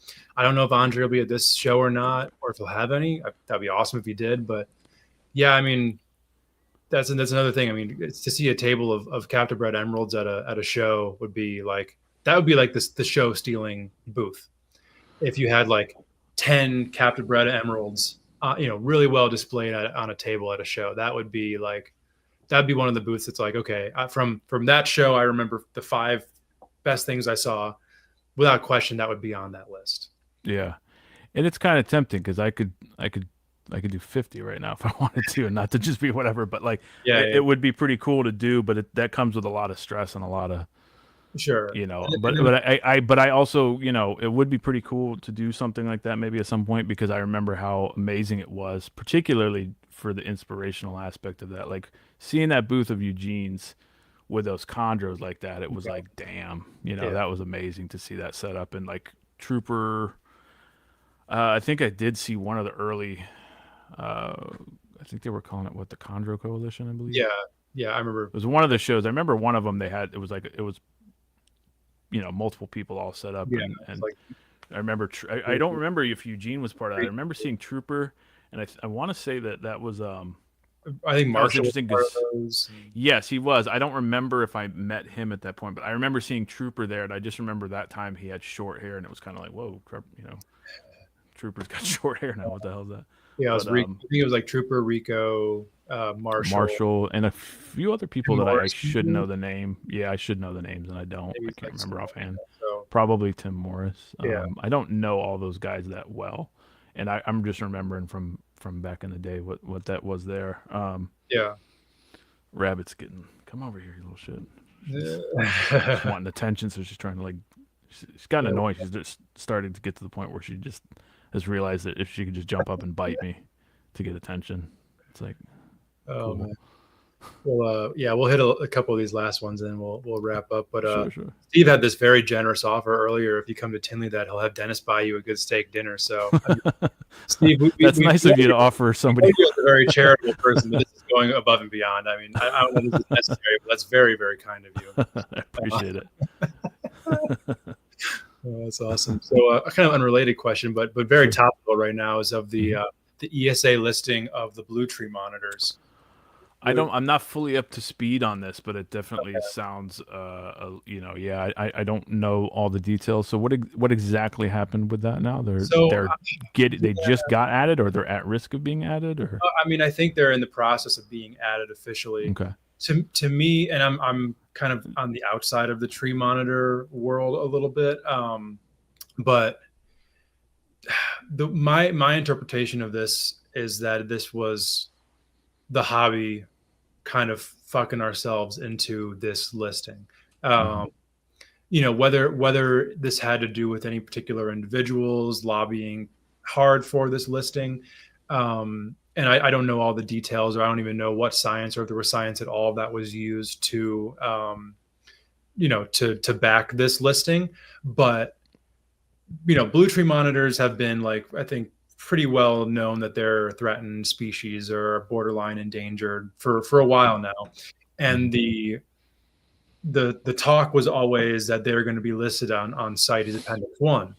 So all the importers and all the flippers and everything started jacking their prices.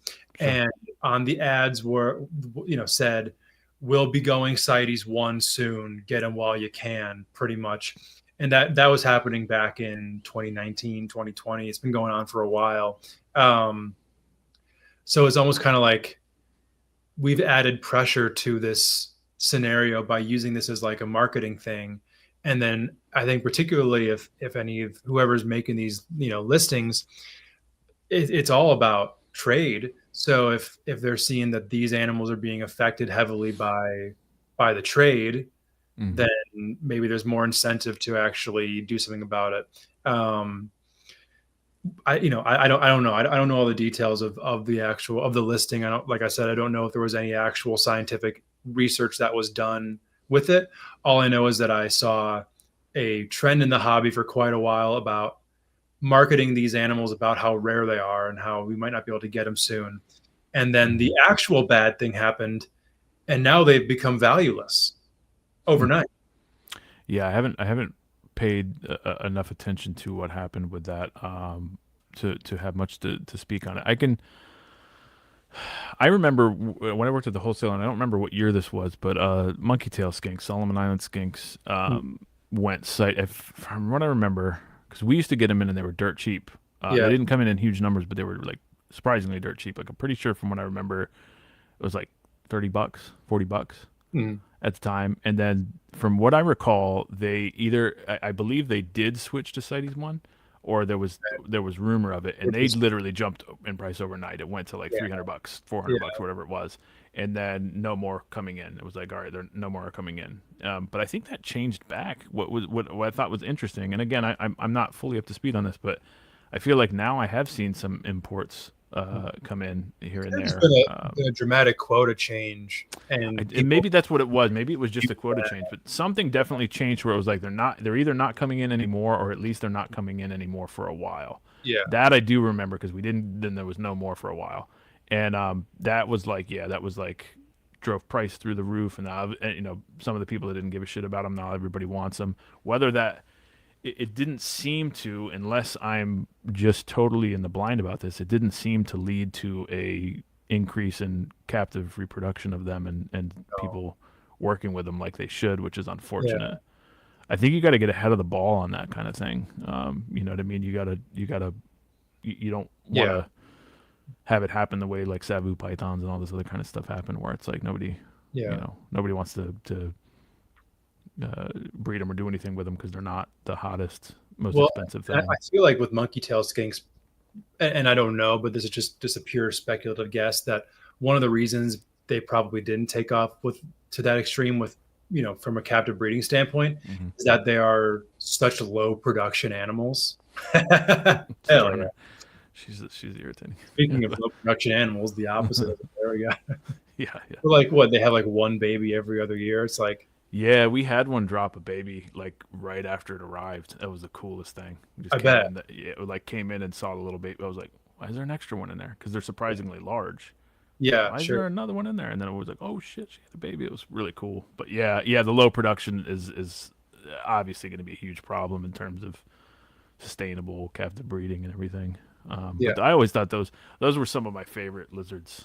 Working with them. Very neat. They were just super cool. Like yeah. And I liked the fat tail geckos at the time too, even though they were major assholes. Surprisingly enough, I took more damage from fat tail gecko bites than probably any other lizard, even the tokays. Maybe it was just my lack of handling them right, but they just were really good. They were really good at grabbing a chunk of skin and twisting and just ripping a little chunk off. Hell yeah. So it was kind of funny. Oh man, that's lovely. So the last couple here. So comparing the robustness of chondros and emeralds, Do you have much of a take on that? Like if you were to take, so for the instance in this question, taking a reptile show, who would you be more worried about stress with? Good question. Definitely a good question. I guess I think again context as far as a wild caught one. If you had if you're talking about wild caught animals, especially if they're not in great shape, I think that the chondros might fare better. Apples, if you're comparing those two things together. But I find overall, at least in my experience, the emeralds are more robust. Yeah, that's probably what I would say. Than chondros. Yeah. And across the board, they handle temperatures, I think, a little bit better. Temperature fluctuations. They just they don't fight. At least mine don't fight the way that my fucking chondros do. So that's kind of nice. And I know the chondros are pretty notorious for being fragile as babies. So I would think the size of baby emeralds helps in that sense too. In terms of both handling stress and if you were to take them to a reptile show. Yeah. The pure size of them is going to help there because most of them are pretty big. Most of my babies are able to eat a hopper mouse with no problem. Yeah. I did have that one little mini one that was born. Yeah, that's super cool. Yeah. And he's awesome. He's like one of the best. He might be the best feeding baby I've ever had. Like he really. Dude, I was surprised because I thought he had the potential to be a runt just because he was small. Yeah, but it's like it's perfect. It's just small. Huh. I offered a frozen thawed rat pink and it immediately ate it. No hesitation. And it slammed every meal ever since. He's been like the perfect little snake. So I was really happy because I was anticipating he'd be a pain in the ass, but he's been the complete opposite. Huh. Oh yeah. So, but yeah, they're generally, I think they're really robust, especially, when they're healthy, they're solid. Yeah, absolutely. So unless we get another good question, this will be the one that we wrap up on from Cal here. Basins. Everybody asks me about this. I maybe this year, I don't know. I've been trying to be a combination of kind of laser focus on northerns and, caution as well, because it's like, I've been, I've been I went quite slow and slowly bringing up the, let's get into morphs and lines like when, sorry, I got distracted. So, you gotta stop drinking coffee at midnight, Steve. I'm drinking coffee too. So, but, I think like, with the basins, I want to do it well and I want to do it right. And I've been cautious because, the first few years of this project were slowly and really carefully quarantining stuff.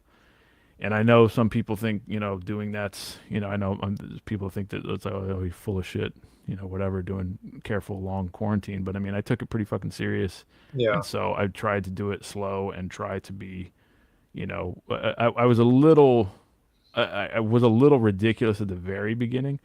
I'd be like taking a shower after I dealt with the ones outside, like every time. I was going a little ridiculous. And I think there's a point where it is a little over the top there, but I don't think you can be too careful overall as a general rule with that, just because you don't, we'll have to get into it another time, but some of them come in, problematic. I don't think overall there's as many. But I think personally, my theory is in line with especially some of the things I've read lately, that I think that some of the ones that are coming in, they're coming in sick from the wild. It's not just coming in sick from the importer, or the exporter rather. It's just every stage of it's exponentially, higher risks as far as cross contamination. But I do believe some of them are coming in. I'm 100% confident some of them arrive already sick. Interesting. Yeah. So with a good topic for round two. Sure. So with regards to the basins, though, I definitely want to get into them at some point. But again, I love the northerns, and I felt like the northerns, were a good thing for me to focus on and really try to do well. And not that there's enough basins out there, but there's a lot of people working with basins doing great work. Sure. And I felt like my like I said, my kind of unique, awkward combination of skill set and neuroses would work well for doing the Emerald project thing. And so for the northern specifically. Yeah. Well, dude, this is we're just shy of the 3 hour mark. We're definitely going to hit it. I feel we Next time, somebody's got to stop me next time with a water talk. We probably didn't go too long on that. No, this is great. Dude. This is awesome. So yeah, no, we definitely gotta run this back soon. So for everybody who has been watching, how can they get a hold of you? Keep up with what you're doing. You know, where can they find you? Probably Instagram is best. I do have a YouTube that I neglect. Okay. That I should post stuff on more often. I don't have a Facebook page for for the snakes. I may or may not do that, but honestly, I'd kind of rather not. Yeah. I'm active on like one or two of the Facebook Amazon basin groups just under my name. Mm. But Instagram's probably the best. And right now that account is called snake.spirit. That whole account was supposed to be a temporary thing, and it grew way bigger than I planned. So I don't really like the name or anything. It's going to change to Wakaiba herpetoculture, because that's what the snakes are. You know how I'm doing the snakes now. But it hasn't changed yet, so that will change at some point soon. So for now, just snake.spirit on Instagram. Yeah, if you try to reach me on Facebook, I may or may not see the messages, and I probably won't end up getting around to responding to the Facebook friend request just because I'm terrible about it. Fair enough. There's just too many, and I just don't do well with it. Yeah. Just being honest about it. Makes sense. No, Facebook can be a lot sometimes. And there's a lot more. It seems like there's a lot more scammer shit on Facebook than Instagram. Although there's plenty of scam shit on Instagram too, but it's definitely higher on Facebook. Absolutely. So a lot. Yeah. So if I get any kind of scammer vibe from anybody, it's just like, nah. Even if it's wrong, I'm just like, nah, not at all. Sorry. Yeah. Well, chances are it's probably not wrong completely. So True. I think you're in the clear. Well, dude, thank you so much. 3 hours of absolute straight gold. So this was awesome. I really appreciate your time tonight. Thanks, man. Yeah, it's been a good time. Yeah. Like I said, we could go a couple more, but it's obviously not appropriate. We'll do a part 2 at some point. Absolutely. Well, cool, man. I'll throw you backstage and close this out. But again, this is awesome, man. I really appreciate it. Word, man. Yeah. All right. Thanks for everybody. All right, guys, that was an incredibly good episode. I'm tired, but I'm loving every minute of it. So let's close this out quickly. If you're here on YouTube on the Trap Talk Reptile Network, please subscribe, like, comment, share, all that good stuff. There's a new podcast every single day of the week, so you always have access to the absolute best quality reptile audio content out there. We are also available on the audio platforms: Spotify, Apple Podcasts, Buzzsprout. Wherever you get your podcasts, you can find us. We stream this all live on Twitch as well. I'm not really sure what the audience is like over there on Twitch, but if you watch us on Twitch, thank you for watching on Twitch. For me, you can find me on Instagram at scrubshepherd, Stephen Kush on Facebook, Stephen Kush on YouTube, and I will be at the Reptile Super Show on Saturday and Sunday this upcoming weekend, vending with MJ at the Trap Exotics booth. We will have some awesome stuff there. Emilio will be there with us as well. So, and it is bound to be an awesome weekend. With all that said, thank you guys for tuning in, and we will catch you all back here for a new episode next week. Shout out to USARK and all USARK members. If you don't know what USARK is, don't be ashamed. Just go ahead and click the third link in the description below. See what USARK is all about, okay? You never know when legislations are going to hit your backyard, so that's why it's very important to consider becoming a USARK member today. These numbers really do matter, and they look at it for consideration when it comes to battling legislation. So first and foremost, thank you, Phil Goss. Thank you to anybody out there who partners up and volunteers with USARK organization. Thank you for anyone out there who's a USARK member. And if you can't become a USARK member today, please talk about it on your platforms. Let your neighbors know, let all your pet stores know what USARK is here for, and it's here to fight for our animal rights. Thank you to every USARK member and USARK supporter out there. True.